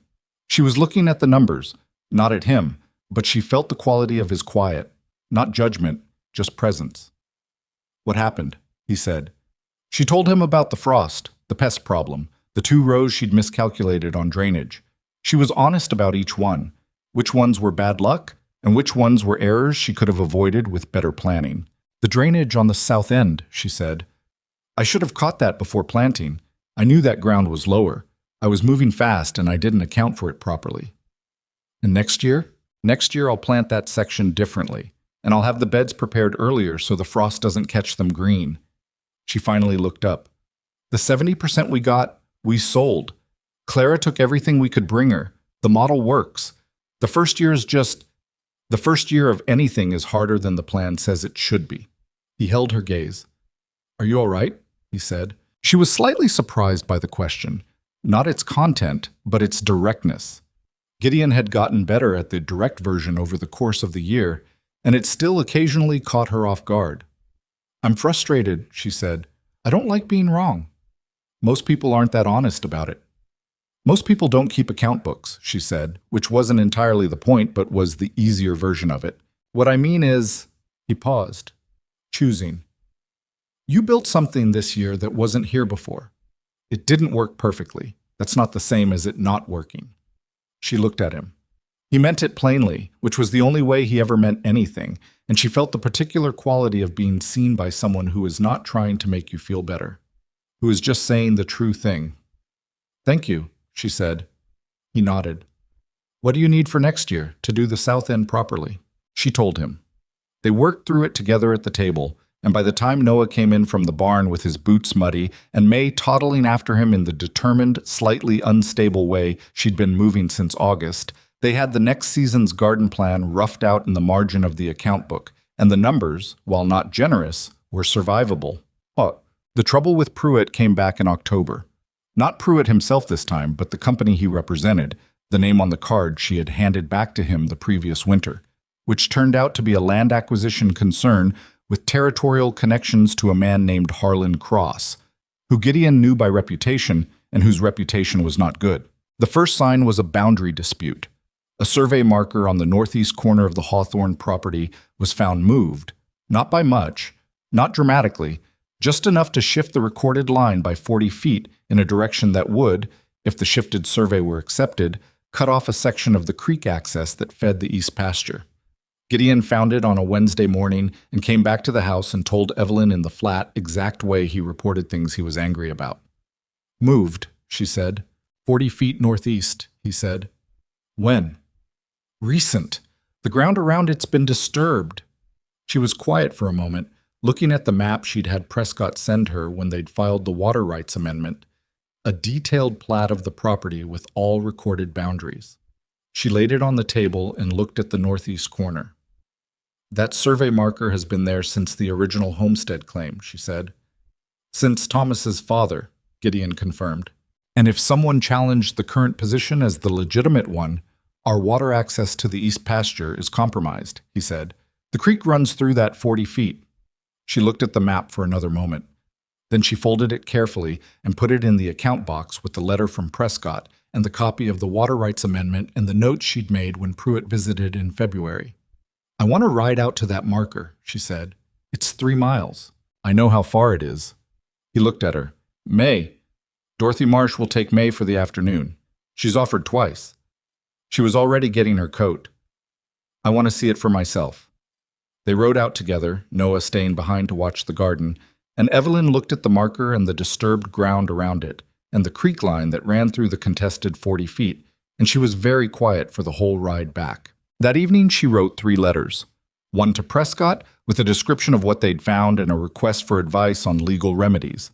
One to the county land office, formally noting the apparent discrepancy and requesting that the original survey records be located and preserved. And one, which she did not show Gideon until she had finished it, to the Territorial Land Commissioner's office in Cheyenne. Cheyenne, Gideon said, reading it. The county handles routine claims, she said. But if this is part of a pattern, if Cross or whoever is behind this has moved markers on other properties in this territory, the commissioner's office is the right level. You think it's a pattern? I think a man who had his agent approach us, and who the Kimball's situation points to, doesn't move one marker on one property by accident, she said. I think he identifies weaknesses and applies pressure systematically, which means there are other properties. Gideon was quiet. If there are other ranchers in this county who've had similar issues, they need to know, she said. And if they know, and they're willing to speak together rather than separately, you want to organize something, he said. I want to find out if there's something to organize, she said. There's a difference. He looked at her in the way she'd come to understand as him measuring something, not doubt exactly, but the weight of a thing, its dimensions. You've been thinking about this for a while, he said. Since February, she said.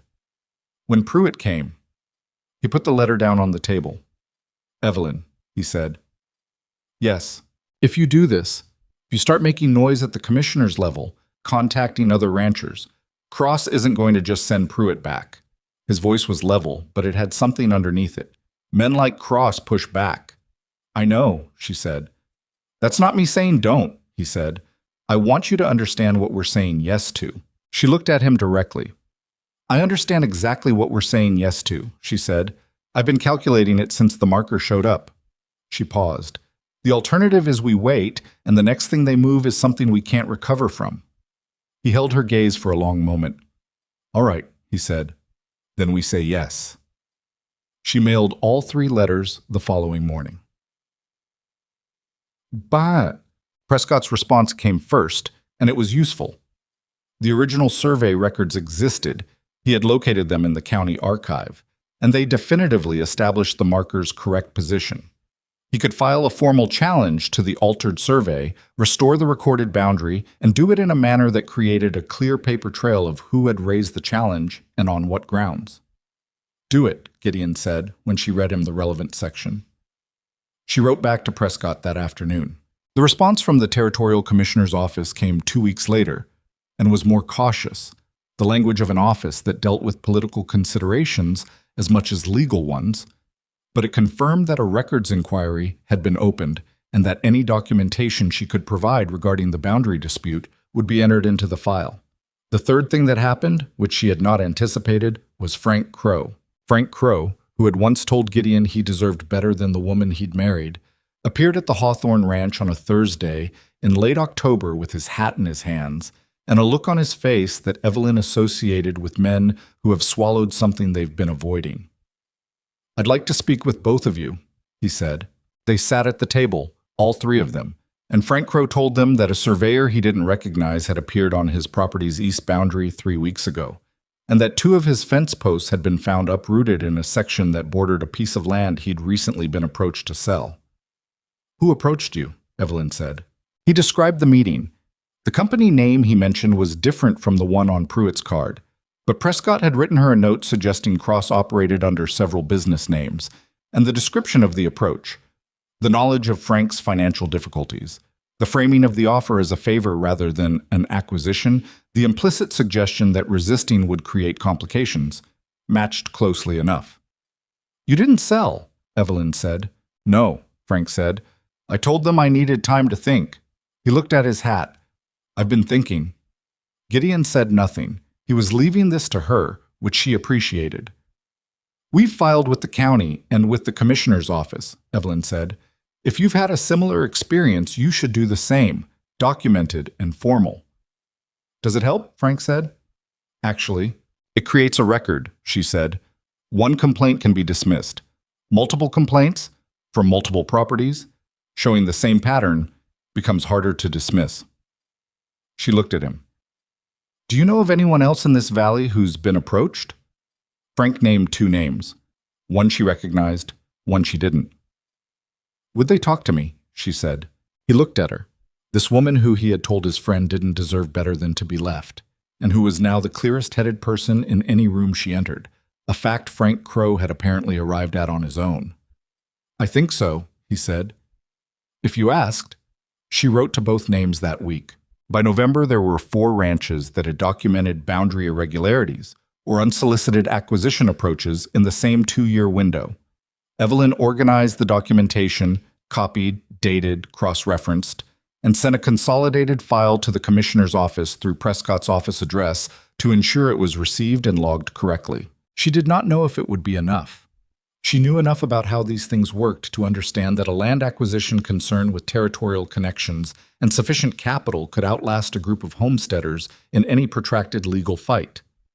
What the documentation gave them was not certainty, but position, a defensible place to stand while they figured out the next step. Gideon understood this. He said so on the evening she sent the consolidated file. "This isn't over," he said. "No," she agreed. "But we're not alone in it anymore." "That's the point," she said. He looked at her across the table. May asleep in her cradle, Noah upstairs in the loft with his wooden horse and his stash of things he considered valuable, the lamp making the room amber and warm against the cold outside. And he said, "You know, when you got off that train, I thought I was managing a hard situation, doing the decent thing." She waited. "I didn't know," he said. He wasn't looking for a response, she could tell. He was just putting words to something he'd been carrying. "That you were what you are." "What am I?" she said, genuinely asking. He looked at her directly. "Someone who knows how to fight," he said, "and who picks the right fights." She held his gaze. "You fight too," she said. "You just do it by showing up every morning to a ranch that was failing and not stopping." He shook his head slightly, as if that didn't quite deserve the same category. "It does," she said, reading him. "What you did for Noah, for May, for me. That first day, when you didn't have to. That's a kind of fight, too. A long one. He was very still. You didn't manage a hard situation, she said. You made a choice, and you've made it every day since. She looked at him steadily. That's not nothing, Gideon. That's not anywhere close to nothing. Outside, the wind moved through the yard in the way it did in November. Purposeful, full of winter intention. Inside, the lamp held steady, and the room held them, and Evelyn Hawthorne looked at the man across the table from her and stopped, finally and completely, looking at him as the thing she'd ended up with. He was what she'd chosen. Both of them had chosen, one day at a time, across a year of hard things. She picked up her pen and went back to the accounts, because the accounts still needed keeping, and he went back to the harness he was mending, and they sat together in the lamplight until it was late enough to sleep, and neither of them said anything more about it, because some things don't need to be said more than once to be true. The consolidated file reached the commissioner's office in Cheyenne on the 14th of November, 1879. Prescott sent confirmation by the end of the month. The inquiry that followed would take most of the next year to resolve, moving through the slow machinery of territorial bureaucracy with the unhurried pace of institutions that are not personally inconvenienced by delay. But it moved.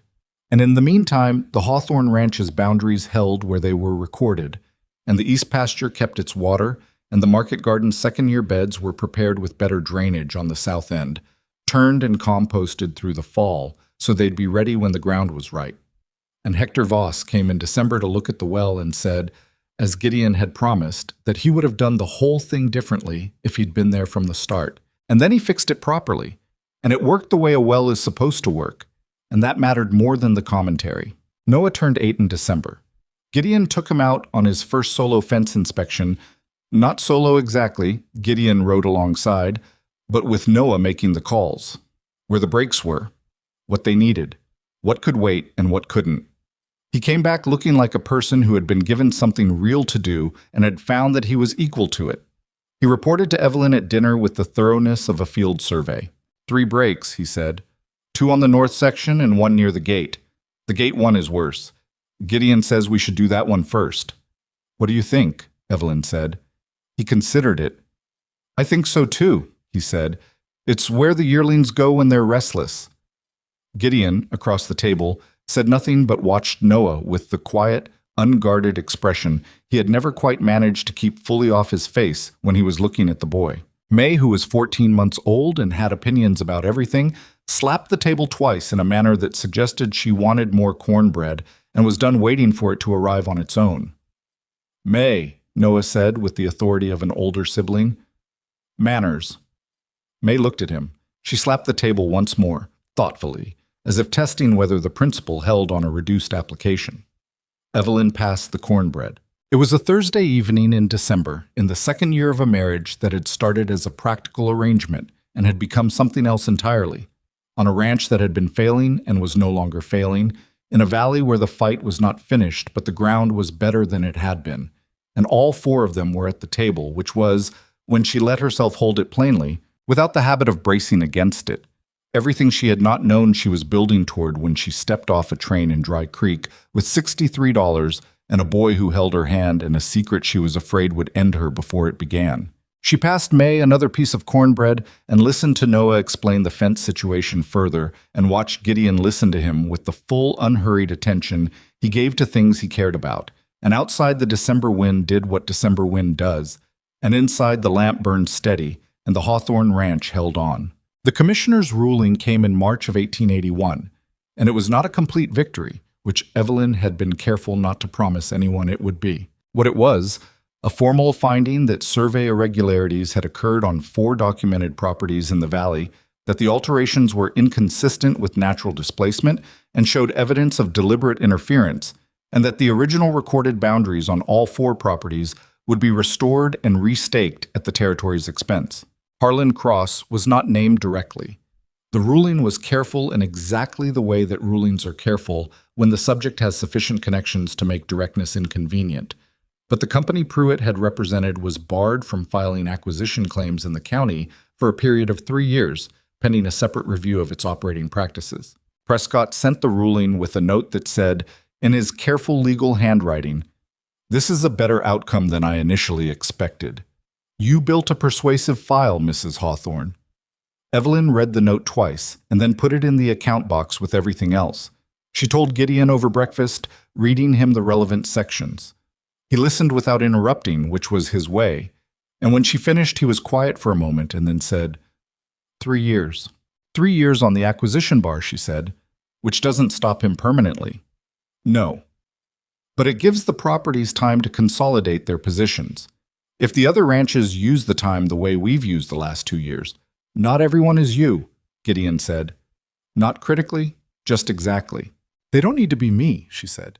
They just need to keep their documentation current and their titles clean. She set the letter down. I'm going to write to Frank and the others.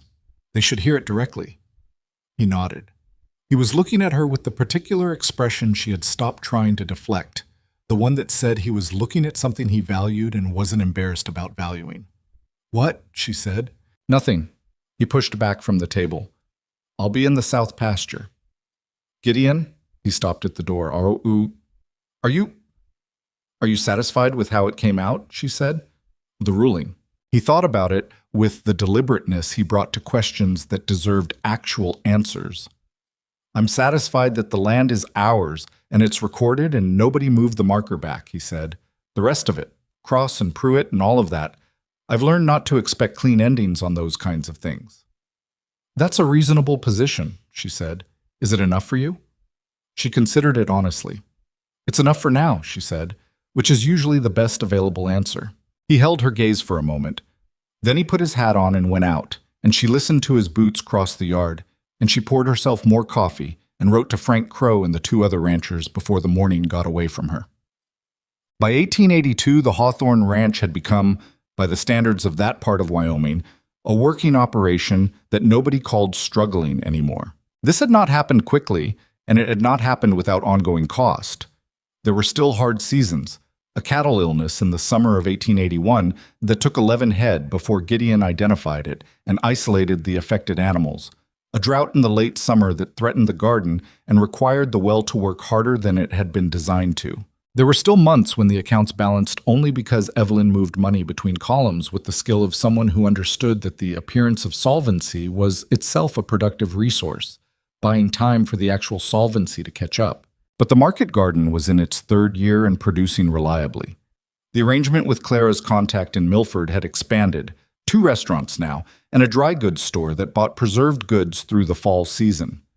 Gideon had rebuilt the north pasture fencing properly, not in sections as money allowed, but all at once, using lumber from a mill in Milford that gave credit to established operations, which the Hawthorne Ranch now qualified as. The herd had grown from the depleted state it was in when Evelyn arrived to a size that generated consistent revenue rather than seasonal desperation.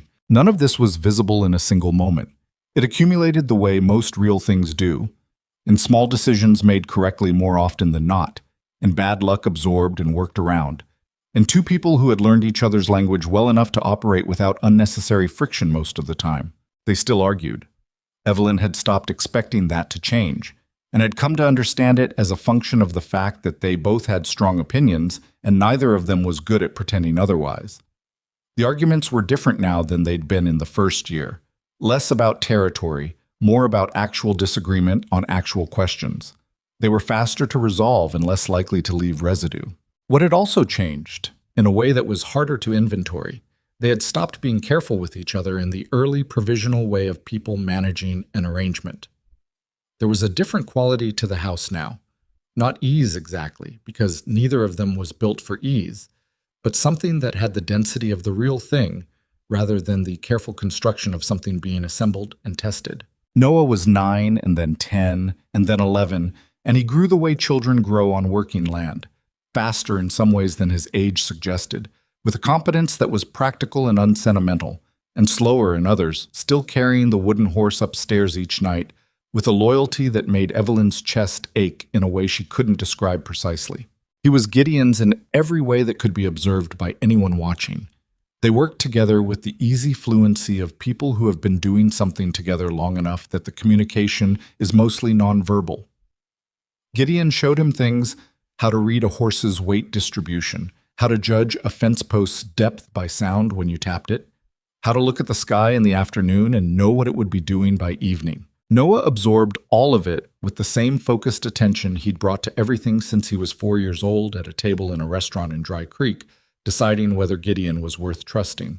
He was 14 when the question came up in a way neither of them had anticipated. It came from school, which Dry Creek had acquired by 1880.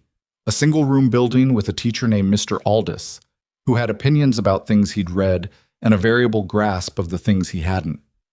Noah went 3 days a week when the ranch work allowed it, and came back with books and questions, and occasionally with the particular brittle look of a child who has had something said to him that he's still processing. He came home on a Thursday in the fall of 1882 with that look and went directly to the barn, which was what he did when he needed time before he was ready to talk. Evelyn gave him an hour. Then she went to the barn and found him working on a bridle he didn't need to be working on, doing it with the focused, unnecessary precision of someone whose hands needed to be occupied. "What happened?" she said. Not a question. He didn't look up. "Nothing." "Noah." A pause. His hands kept moving. "A boy at school said something." She waited. "He said..." Noah's voice had the controlled flatness of someone holding something down. "He said I wasn't really Gideon's son, because everyone knows." She stood very still. "Knows what? That I was... that you came here already. That Gideon isn't..." He stopped. He set the bridle down on the workbench and put both hands flat on the wood and looked at them. He was 14 with Gideon's same quality of going still rather than breaking when something hit him. "Is it true?" Evelyn looked at her son. He was not looking at her yet, but she could see his jaw, the set of it, the effort it was taking to keep his face from doing what it wanted to do. She had been waiting for this question in one form or another for years. She had thought about how to answer it, had rehearsed versions, had decided and decided again. And now it was here, and all the rehearsed versions felt inadequate in the way that prepared things always do when the real moment arrives. "Yes," she said. "Biologically, yes, it's true." He didn't move. "Gideon is not your biological father," she said. "You know that I came here to marry his brother Thomas, who died before I arrived. You know Gideon offered to marry me when there was no other reasonable option." She kept her voice even. "You have always known the circumstances of how we got here." "I knew the story," he said. I didn't think about what it meant." "What does it mean to you?" she said. "Right now, what does it mean?" He was quiet for a long moment. "I don't know," he said. His voice had cracked at the edges in the way that 14-year-old voices do, and she could hear in it the effort to manage what was happening to him. "Does it change how Gideon has been with you?" she said. "Does it change a single morning he's taken you out to the pasture, or a single thing he's taught you, or whether he listened when you talked to him?" He didn't answer immediately. She watched his hands on the workbench. "No," he said finally. "No," she agreed. "But..." He turned to look at her then, and his eyes were bright in the way that had nothing to do with weakness and everything to do with something being too large for its container. "Who is he?" The other one."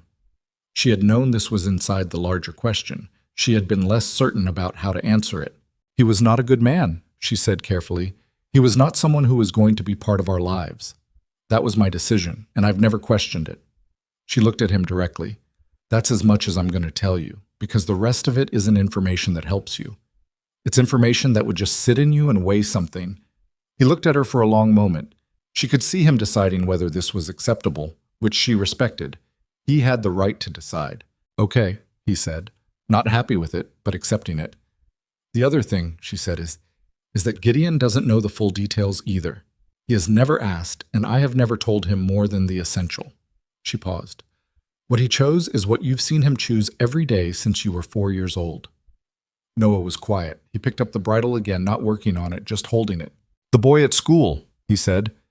"He said it like it meant I wasn't real. Like what we are isn't real." "What we are is completely real," Evelyn said. "That boy has one definition of family, and it's a common one, and there are people who will carry it around like it means something important their whole lives." She looked at him. "It doesn't have to mean anything to you that it doesn't earn." He held the bridle. He was 14 and sitting in a barn, and his whole understanding of himself had just shifted slightly on its axis, and he was handling it with a steadiness she recognized because she'd worked hard to give it to him. "Should I tell Gideon?" he said. "What do you want to do?" He thought about it. "I think he should know the boy said it," he said. "Not because I don't need him to fix it. I just think he should know." "I think that's right," she said. He nodded. He set the bridle down again, this time definitively, and he stood up straight and looked like someone who had decided on the shape of something. "I'm going to go find him," he said. She watched him go out of the barn and across the yard toward the south pasture, and she sat down on the workbench stool and looked at the bridle he'd left, and she felt, running through the whole complexity of what had just happened, something that she could only call gratitude.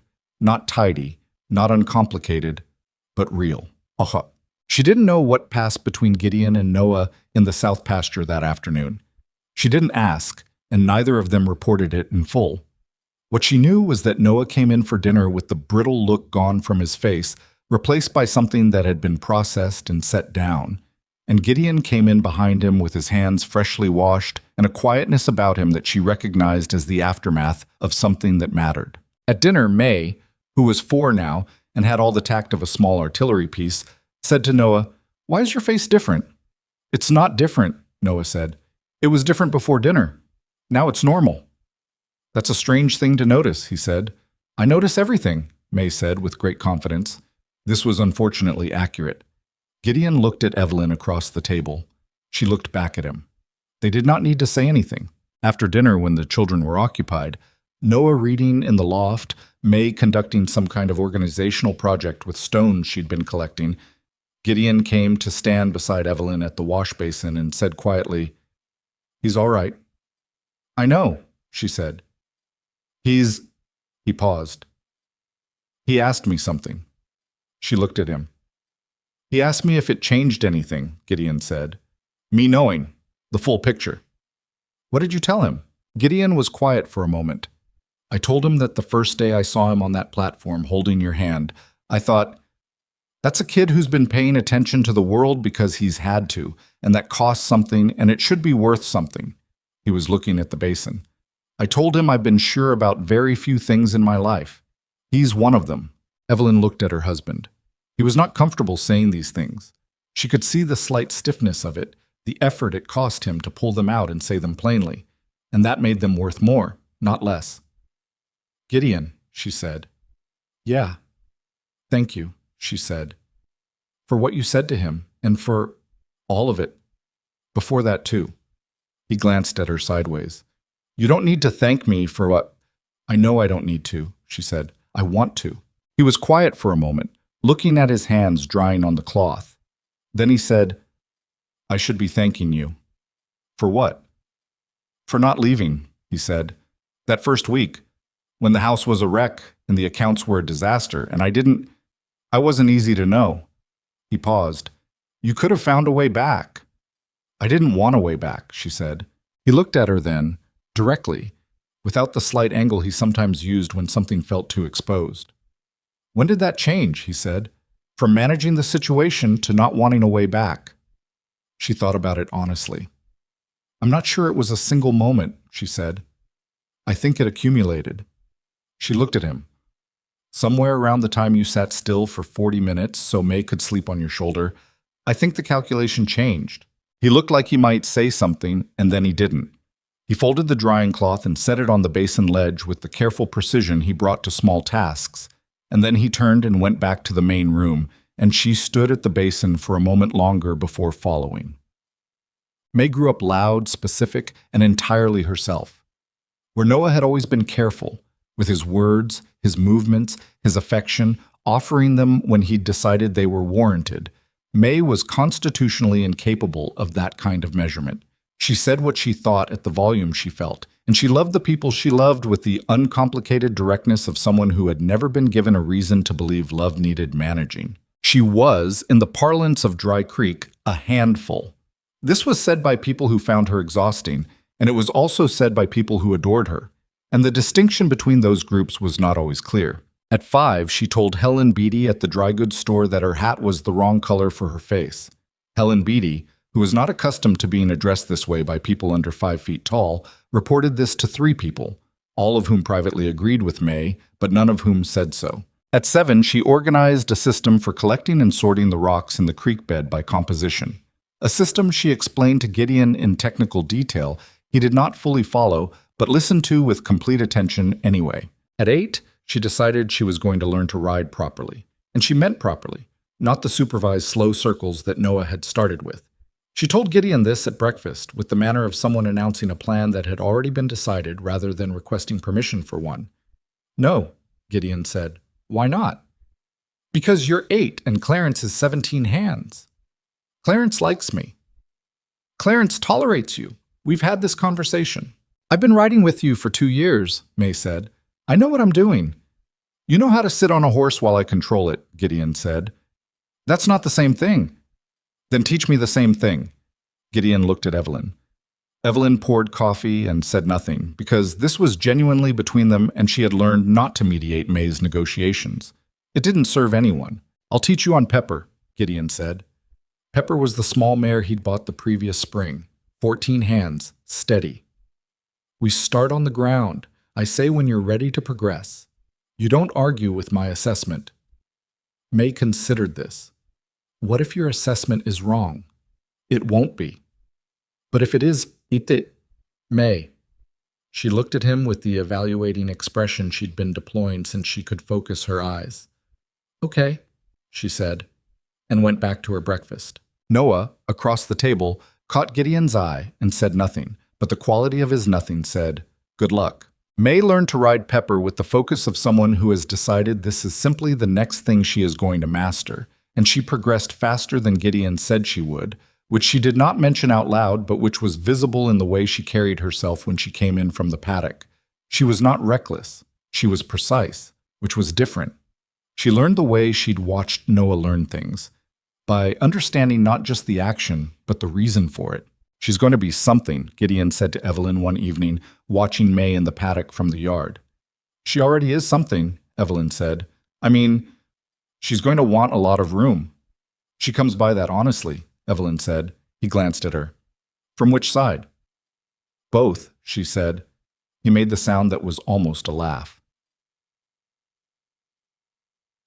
The spring of 1883 brought the Hawthorns a second son, which nobody had been expecting, including Evelyn, and which arrived with somewhat less drama than May, but with its own complications.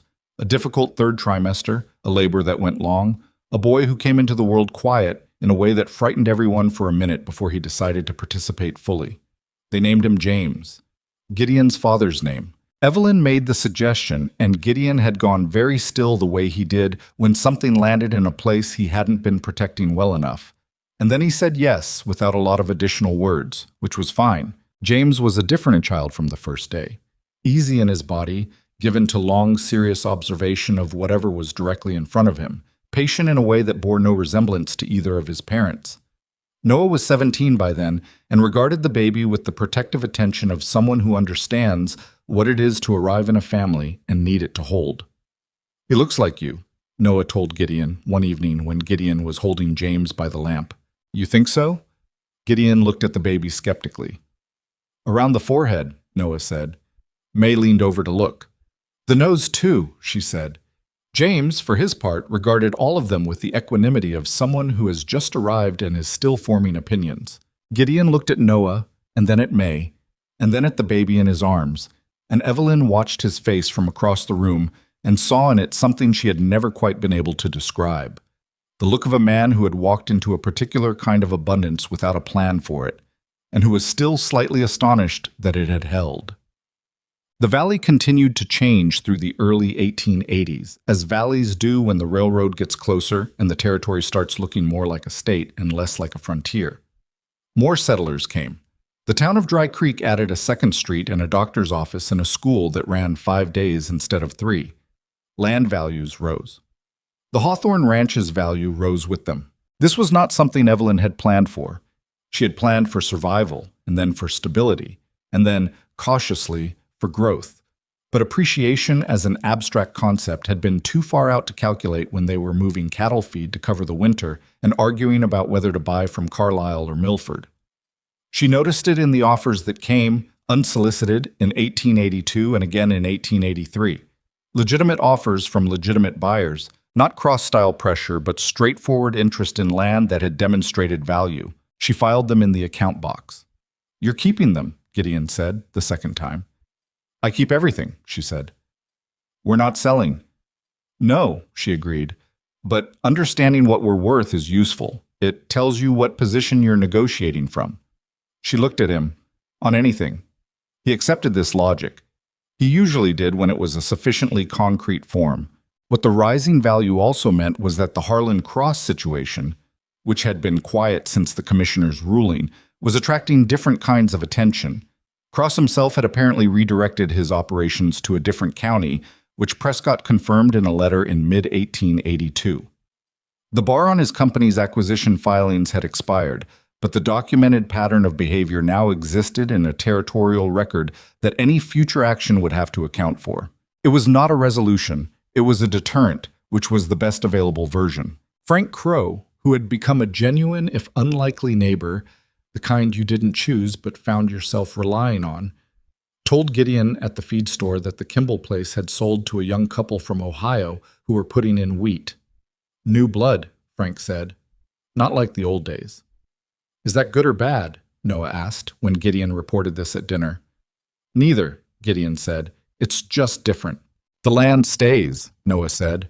He was 17 and had been thinking about things in terms of permanence and impermanence more lately, in the way that teenagers do when they start to sense that the world they grew up in has an edge somewhere. "The land stays," Gideon confirmed. Noah looked at the table. "I want to work this ranch," he said. "When I'm grown, I don't want to be somewhere else doing something else." Gideon looked at him. "We'll talk about that when it's time. I know, I just wanted to say it." Noah looked up. "I wanted you to know." The table was quiet for a moment. May was eating with the focused efficiency she brought to all tasks. James was asleep in his cradle near the stove. "I know," Gideon said. And that was all he said, but it was the right amount. The summer that Noah turned 17, Gideon started teaching him the business side of the ranch in full. Not the operational side, which Noah already knew as well as Gideon did, but the accounts, the pricing decisions, the relationships with buyers and suppliers, the legal documents that Evelyn kept filed and current. He brought Noah to Evelyn first. "You should teach him this part," he told her. "I can show him the land. You know the rest better." Noah looked from one to the other. "Sit down," Evelyn said. She taught him the way she'd taught herself, without romanticizing it, without pretending the numbers were anything other than what they were, without simplifying the hard parts. She went through every file in the account box over 3 weeks of evenings, explaining what each document meant and why it existed and what would happen if it didn't. Noah listened with the same focused attention he'd always brought to information that mattered. "You kept all of this from the beginning?" he said, looking at the stack. "From before the beginning," she said. "I made notes about what Pruitt said before we even had anything to file." He turned the papers in his hands. "Because you knew." "I suspected," she said. "Knowing comes after." He was quiet for a moment. "Who taught you this?" he said. "All of it. The accounts, the legal. Who taught you to think this way?" She considered the question. "Necessity," she said. "Mostly." She paused. "And paying attention to what was actually happening rather than what I wished was happening." He turned the papers over in his hands. "When you got off the train," he said slowly, "did you think it was going to work? Any of it?" She looked at her son, 17, broad-shouldered now, with Gideon's same quality of stillness and something that was entirely his own. And she thought about the woman who had stood on that platform with $63 and a 4-year-old and a secret she was terrified of and a dead man's name on a letter in her bag. "No," she said honestly. "I didn't let myself think that far. I thought about the next thing, and then the thing after that." "And now?" he said. She looked around the kitchen. The stove that worked properly now, the window that didn't draft, the account box full of filed and current documents, the cradle near the wall where James slept with the easy confidence of a child who has never known anything other than being held. Now, she said, I think about further out. She looked at him. Now I think it holds. He looked at her for a long moment. He had his own opinion of her. She had known that for a long time, had seen it in the way he spoke about her to other people, the quiet pride of it. And she saw it now, in the afternoon light of a kitchen in a ranch that had gone from failing to standing to something that could be called, without exaggeration, good. Okay, he said, and went back to the papers. Gideon came in from the south pasture at dusk, the same way he had come in from the south pasture at dusk for 5 years now, and he washed up at the pump and came through the door. And May looked up from her stones to report that James had been awake and was now asleep again, and she had managed it herself, which she felt should be noted. Gideon said it was noted. Noah looked up from the account papers, and they exchanged the look they exchanged across rooms now. Easy, unguarded, the look of people who have been in each other's company long enough that it requires no explanation. Evelyn put dinner on the table. Outside, the summer evening was long and warm in the particular way of Wyoming summers, when the days stretch almost past endurance and the light goes reluctant and golden before it finally gives up. The valley sat in it, the Hawthorne Ranch and Frank Crow's fence line visible to the east and the mountain range still blue and enormous in the distance.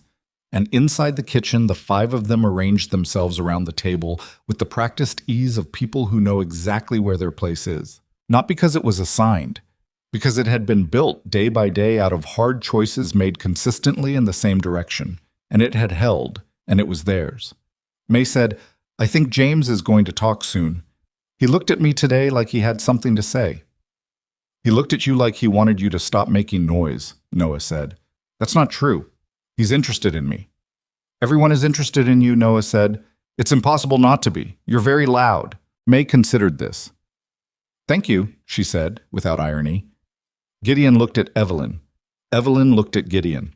Across 5 years and 2 children and a drought and a land dispute and a winter that had tried to end them and 100 smaller things that hadn't made it into the stories they told, they looked at each other with the full, unhurried recognition of people who have chosen the same thing every day and do not regret it. Then May said something else, and Noah argued with her, and James woke up and had opinions about it, and dinner went on the way it always did, which was to say it was imperfect and loud and entirely, completely real. James learned to talk at 14 months, which May considered a personal achievement since she had spent most of those 14 months narrating the world to him in considerable detail. By the time he was 2, he was forming sentences. By 3, he was asking questions that stopped adults mid-task, not because they were unanswerable, but because they were the kind of questions that required actual thought rather than reflex. Why does the creek run that direction and not the other? If the fence keeps the cattle in, what keeps everything else out? Why do people in town look at us different than they look at each other? That last one came on a Saturday in the fall of 1885. Driving back from Dry Creek in the wagon, James wedged between Evelyn and Gideon with the self-satisfied posture of someone who has secured the best seat. May was in the wagon bed with a book she was reading with one hand and holding her hat down with the other against the wind. Noah had stayed back at the ranch. Different how? Evelyn said. James thought about it. Like we're bigger than them, he said. Even when we're not. Gideon looked over James's head at Evelyn. She looked back at him.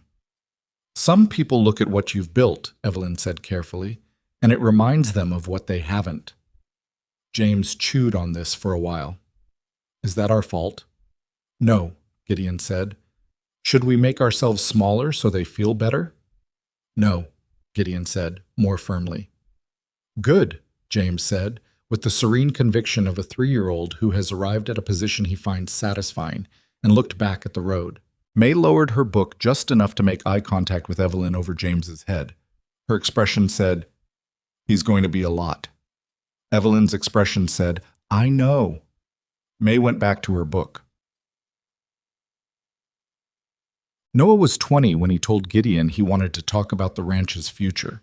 He said it on a Sunday morning in the spring of 1886, with a directness that was recognizably his, no preamble, no softening, sitting across from Gideon at the table while Evelyn was in the garden, and May was somewhere with James, and the quiet of the house had the particular Sunday quality of space to say things.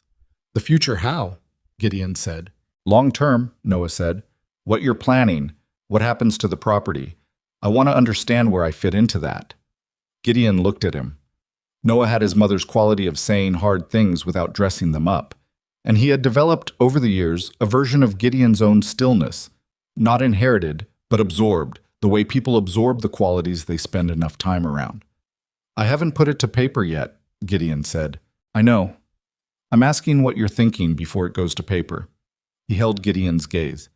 Because I want to tell you what I'm thinking too, and I'd rather do it before anything is decided. Gideon leaned back in his chair. All right, tell me. I want to stay, Noah said. I've wanted that since I was 17, and I told you then, and I'm still telling you now. I want to work this land. I want to manage it eventually. He paused. I want to build on what's already here, not start over somewhere else. Nobody's asked you to start over somewhere else. Not yet, Noah said. But when the ranch passes, however it passes, I want to know that this is a real option. Not just because I've been here and worked it, but because you've decided it's where I belong. Gideon was quiet for a long moment. Outside, the spring morning was doing what spring mornings did. The light still thin, the air carrying the last resistance of winter before the season made its final decision. There's something I need to tell you first, Gideon said. Noah waited. I should have said it before now, Gideon said. I've thought about how to say it for years, and I kept waiting for... I don't know what I was waiting for. The right time, which doesn't exist, so... What is it? Gideon looked at his hands on the table. Then he looked at Noah. When your mother and I married, I knew what the situation was. She told me about the man who... Your father. Your biological father. She told me he was not going to be part of your lives. He paused. What she didn't tell me, and what I eventually came to understand on my own, was the full extent of why. I won't go into it. It's not mine to tell. He held Noah's gaze. What I want you to know is that I have been aware, for most of your life, that you came to me out of a situation that wasn't fair to you before it even started, and that every single day since that first day, I have chosen to be your father without reservation or condition. Noah was very still.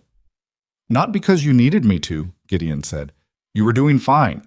You had your mother, and you were paying attention to everything, and you would have been all right. He paused. I chose it because you were worth choosing.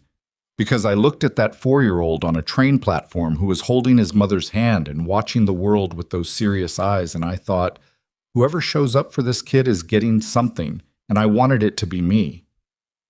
The room was quiet.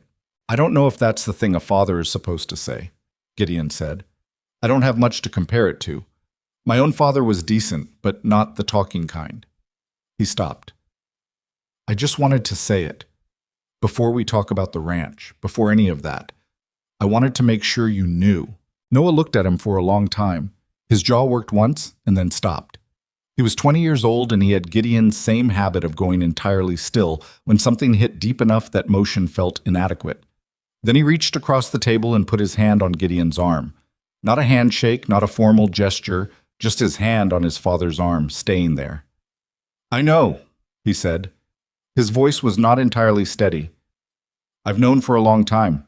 Gideon put his other hand over Noah's. They sat like that for a moment, 2 men at a kitchen table on a Sunday morning, and neither of them said anything more about it because it had been said. Then Gideon cleared his throat. Now, he said, tell me what you're thinking about the North Pasture expansion. Noah took his hand back and straightened in his chair, and a slow, genuine smile crossed his face. The kind that doesn't come from politeness. I think we should push the fence line another 1/4 mile northeast, he said. The grass up there is better than what we're using. And the water? Creek bends north up there. I've walked it. Gideon nodded slowly. Show me on the plat map. Noah got up and got the map from the account box. He knew where everything was now, had known for 3 years. And they spread it on the table and bent over it together, and the morning opened up around them.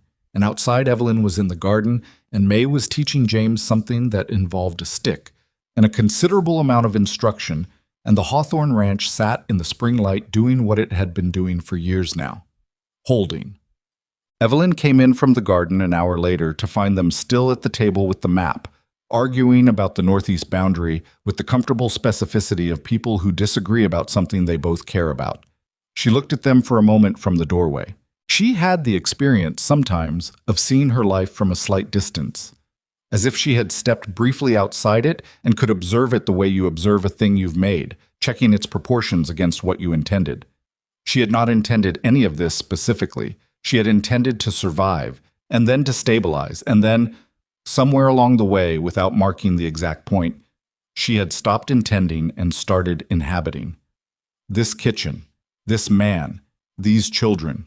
This particular argument about a fence line on a Sunday morning while the spring light came through the window and the coffee on the stove was still hot. She had not planned any of it. She had just done the next thing, and then the thing after that, and it had accumulated into something she didn't have a word large enough for. Not happiness exactly.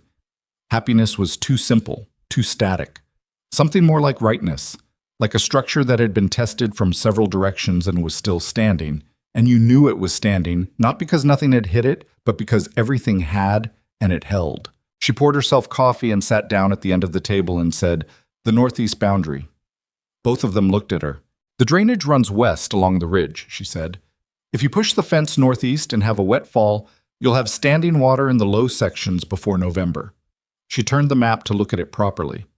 "But if you run the fence southeast from the ridge instead of northeast, you get the same grass coverage, and the drainage works for you instead of against you." Noah looked at the map. "That's not the line I walked." "Walk it again from the ridge down," she said. "You'll see it." He studied the map for a moment. "She's right," he said to Gideon. "I know," Gideon said. He was looking at Evelyn with the expression she had long since stopped trying to deflect. "She usually is." "I'm not usually right," Evelyn said. "I'm right about drainage." "And accounts," Noah said. "And people," Gideon said. She looked at her coffee cup. "Don't overstate it," she said. "I was badly wrong about Thomas." The table was quiet for a moment. Not uncomfortable, just the natural weight of a true thing being acknowledged. "You weren't wrong about Thomas," Gideon said more carefully. "You didn't know Thomas. You knew the letters. Those are different things." She looked at him. "Is that a meaningful distinction?" "I think so," he said. "You made the best decision available with the information you had. That's all anyone can do." She held his gaze. After all these years, he still sometimes said the exact right thing without appearing to try, and it still occasionally surprised her. "Besides," Noah said, practical as always, "if Thomas hadn't died, you wouldn't have married Gideon. And then none of this—" He gestured at the kitchen, the window, the map on the table, the sound of May's voice in the yard. "None of this would be what it is." "That's a complicated thing to be grateful for," Evelyn said. "Most true things are complicated," Noah said. She looked at her son, 20 years old, sitting at a table with his father, arguing about land they both intended to work for the rest of their lives. And she thought that he had, somewhere between 4 and 20, become exactly himself. Not a version of her, not a version of Gideon, not a sum of circumstances. Himself, with all of it inside him, the hard beginning and the daily choosing and the years of being held by people who meant it, become something particular and durable and his. That was the thing she had not known to hope for. In the beginning, she had hoped for survival. She had hoped for stability. She had not known to hope for this. Children who became themselves fully in the space you made for them.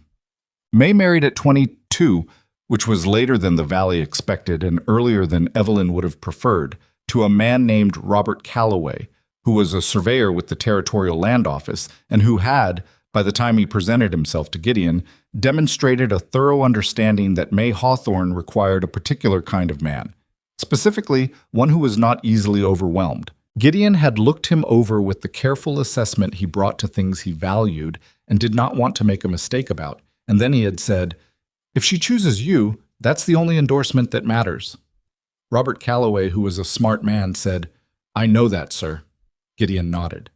"Then we understand each other." They did understand each other, as it turned out. May and Robert settled on a property 3 miles from the Hawthorne Ranch, close enough to be present, far enough to be separate, a balance May had clearly calculated in advance. She came back to the Hawthorne kitchen with the comfortable frequency of someone who has left by choice rather than circumstance, bringing opinions and cornbread and eventually, a daughter named Clara, who had May's same quality of observing everything and a patience for it that appeared to come from Robert's side. James grew into someone that nobody had predicted, which was perhaps the truest thing that could be said about him. He was quieter than May and less solitary than Noah had been, occupying a middle quality that was entirely his own, interested in everything, committed to most things, easily the most sociable of the three. He went to school in Dry Creek with full attendance, and then at 17 announced that he wanted to study law in Cheyenne. The table was quiet when he said it. "Law," Gideon said. "Land law," James said. "Specifically, territorial property rights." He looked at his parents. "You spent years fighting to keep this ranch. You had Prescott, who was good, but you were also doing half the work yourselves because Prescott wasn't always available, and the situation required someone who understood the legal side and could act on it." He held their gaze. "There are 50 ranches in this valley with the same vulnerabilities you had. They don't have a mother who can build a case file and a Prescott who knows where the records are." Evelyn and Gideon looked at each other. "You've been thinking about this for a while," Evelyn said. "Since I was about 8 and you explained the cross situation to me," James said. "I've been looking at it from different angles." Gideon looked at his youngest son, 17 and already 3 moves ahead, and he said, "What do you need?" They found a way to send him. It required the ranch operating on a tighter budget for 2 years, which it had done before and survived. James went to Cheyenne and studied with a thoroughness that his letters reported in detail, because he had always been constitutionally incapable of doing anything at less than full attention. He came back at 22 with a law certificate and a working knowledge of territorial property rights that was, as he had assessed, directly applicable to half the ranches in the valley. He opened a practice in Dry Creek, which by 1890 had grown enough to support one, and his first clients were Frank Crow and 2 other ranchers whose title situations had been quietly uncertain for years. He charged what they could pay, which varied, and he kept meticulous records, which ran in the family. Evelyn went to his office on the day he opened it.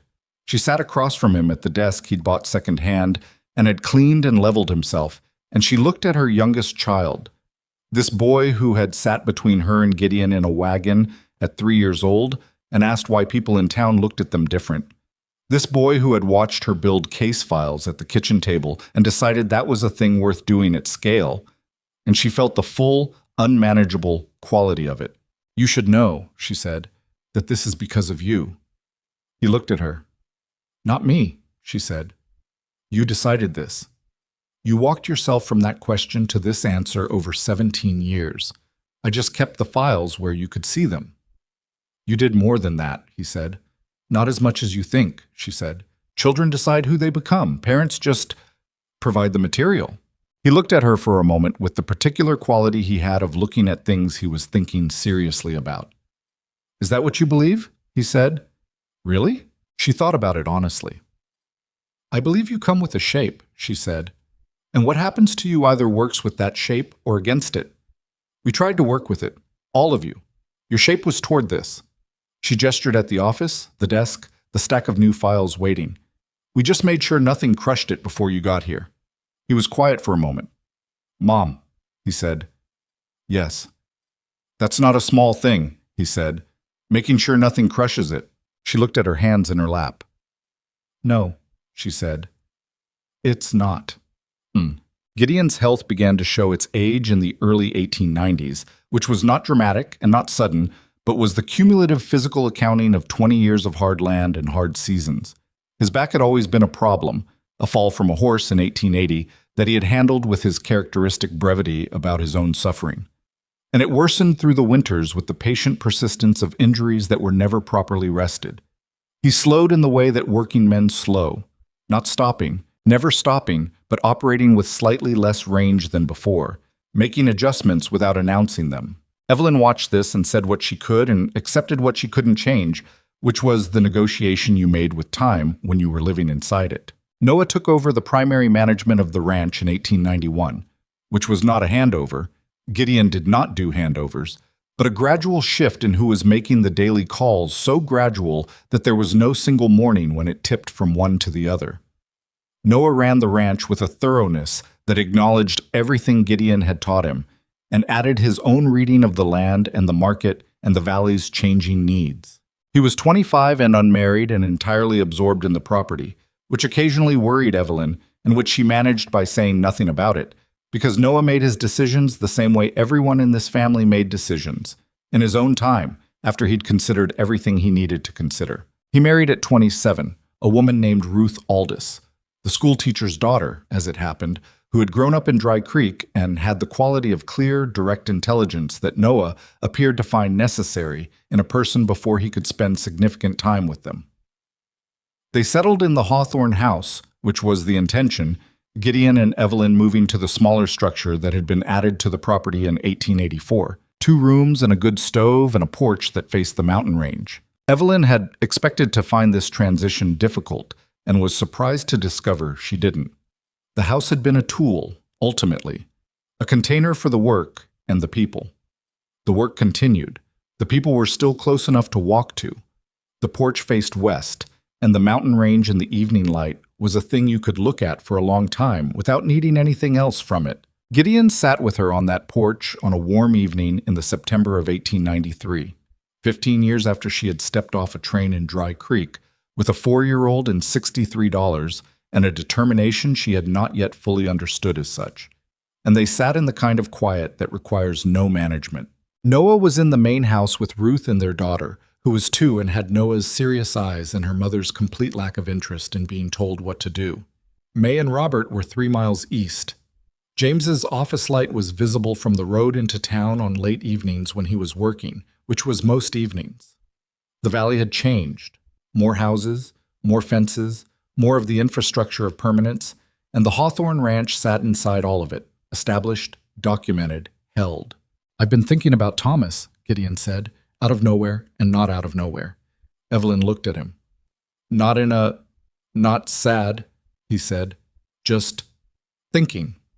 He was looking at the mountains. He would have been good with Noah, I think. He was the dreaming kind, like I said. Noah would have liked that when he was small. The stories of it.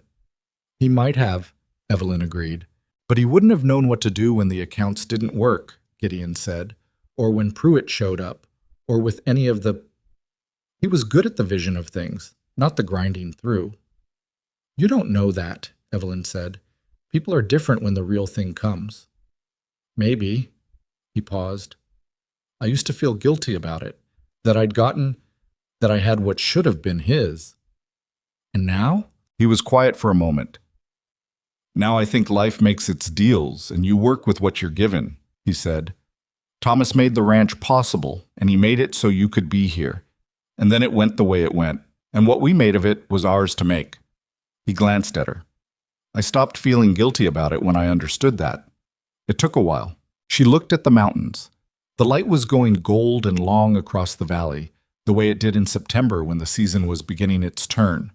She thought about a train platform in the blistering summer of 1878, and a stranger with honest gray eyes who turned his hat in his hands and offered her something she had no reason to trust. She thought about what it is to trust a thing anyway.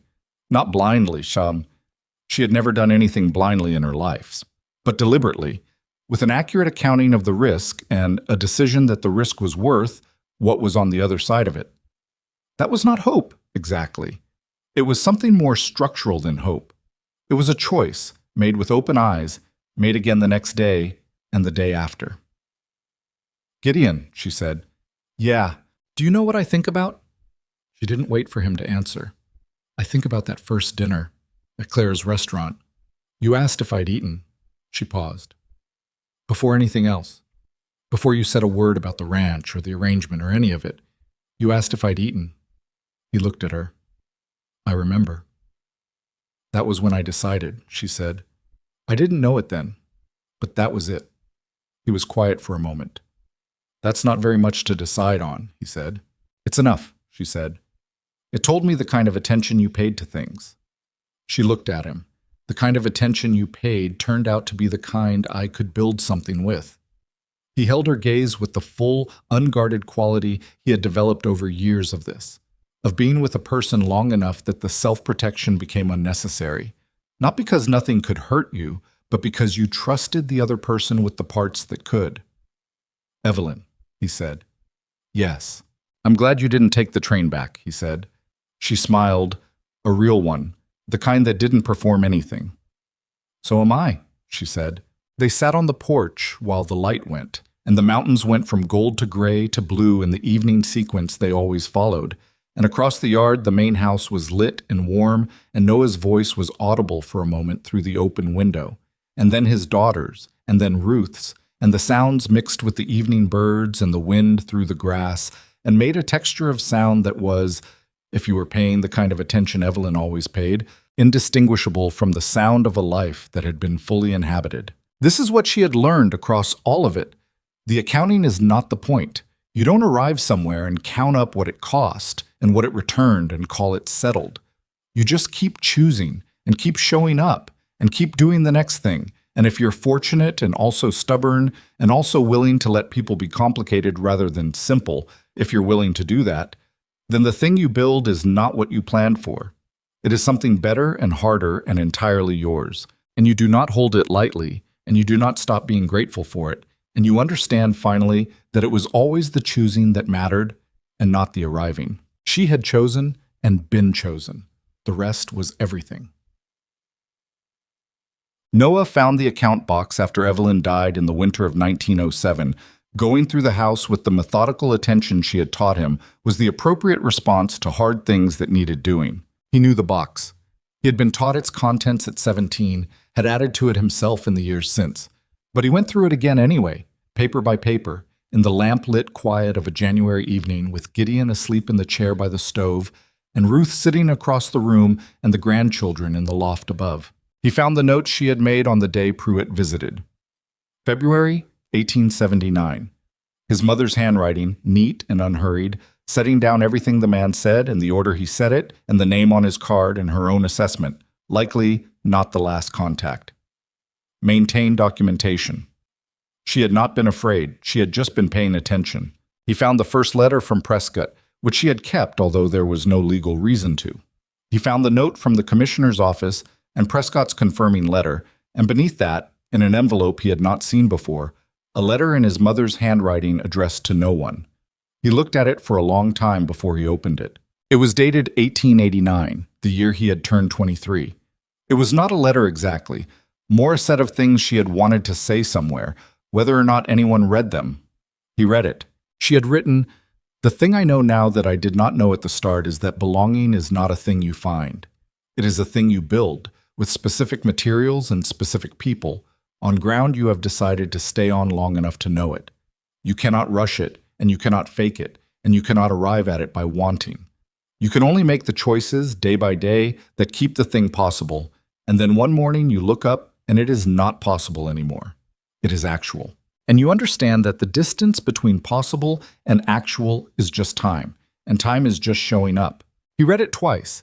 He folded it and put it back in the envelope and put the envelope in the account box, which he was keeping, which the ranch was keeping, which would be here when his own daughter was old enough to go through it and would need to understand where she came from. Gideon woke in the chair and looked at him. "She wrote things down," Noah said. He wasn't sure why he said it. "She always did," Gideon said. "I found a letter." Gideon looked at the envelope. He didn't ask what it said. He knew his wife. "She was right," Noah said, "about everything in it." Gideon was quiet for a moment. He was 80 years old and his back gave him trouble every morning, and he had been the kind of tired for 3 weeks that doesn't resolve with sleep. And he looked at his son across the lamp-lit room with the same quality he had always brought to looking at him. Complete, unguarded, the look of a man who knows exactly what he values and has no remaining interest in concealing it. "She usually was," Gideon said. Noah put the letter back in the box. He closed the lid. He set it on the shelf where it had always been. In the kitchen of a ranch that had gone from failing to standing to something that could be called, without exaggeration or sentiment, a legacy. Not because the land was grand or the name was known, but because the people had chosen each other, repeatedly, across hard seasons, and the choosing had held. Outside, the January night was cold and clear and enormous, the way Wyoming nights are in winter, the sky showing more stars than seemed possible over so much ordinary ground. Inside, the lamp burned and the house was warm, and Ruth put her hand briefly on Noah's shoulder as she passed, and upstairs the grandchildren slept, and the account box sat on the shelf with everything in it, all of it kept, all of it held. The Hawthorne Ranch stood in the dark and the cold and the starlight, and it did not need anyone to be looking at it to be real. It was real because of what had been poured into it, because of a woman who arrived with nothing but paid attention, because of a man who asked if she'd eaten before he asked anything else, because of a boy who held his mother's hand on a train platform and watched the world with serious eyes and decided, eventually, that the man who showed up for him was the one who counted, because of a girl who was loud and specific and took up the space she needed without apology, because of all of it, accumulated, held in the ground and the walls and the account box on the shelf. That is how legacies work, in the end. Not in the grand gestures, in the daily ones, in the choosing and the staying and the doing of the next thing and the next. The light held, the house held, and the story, which had never needed to be anything other than what it was complete.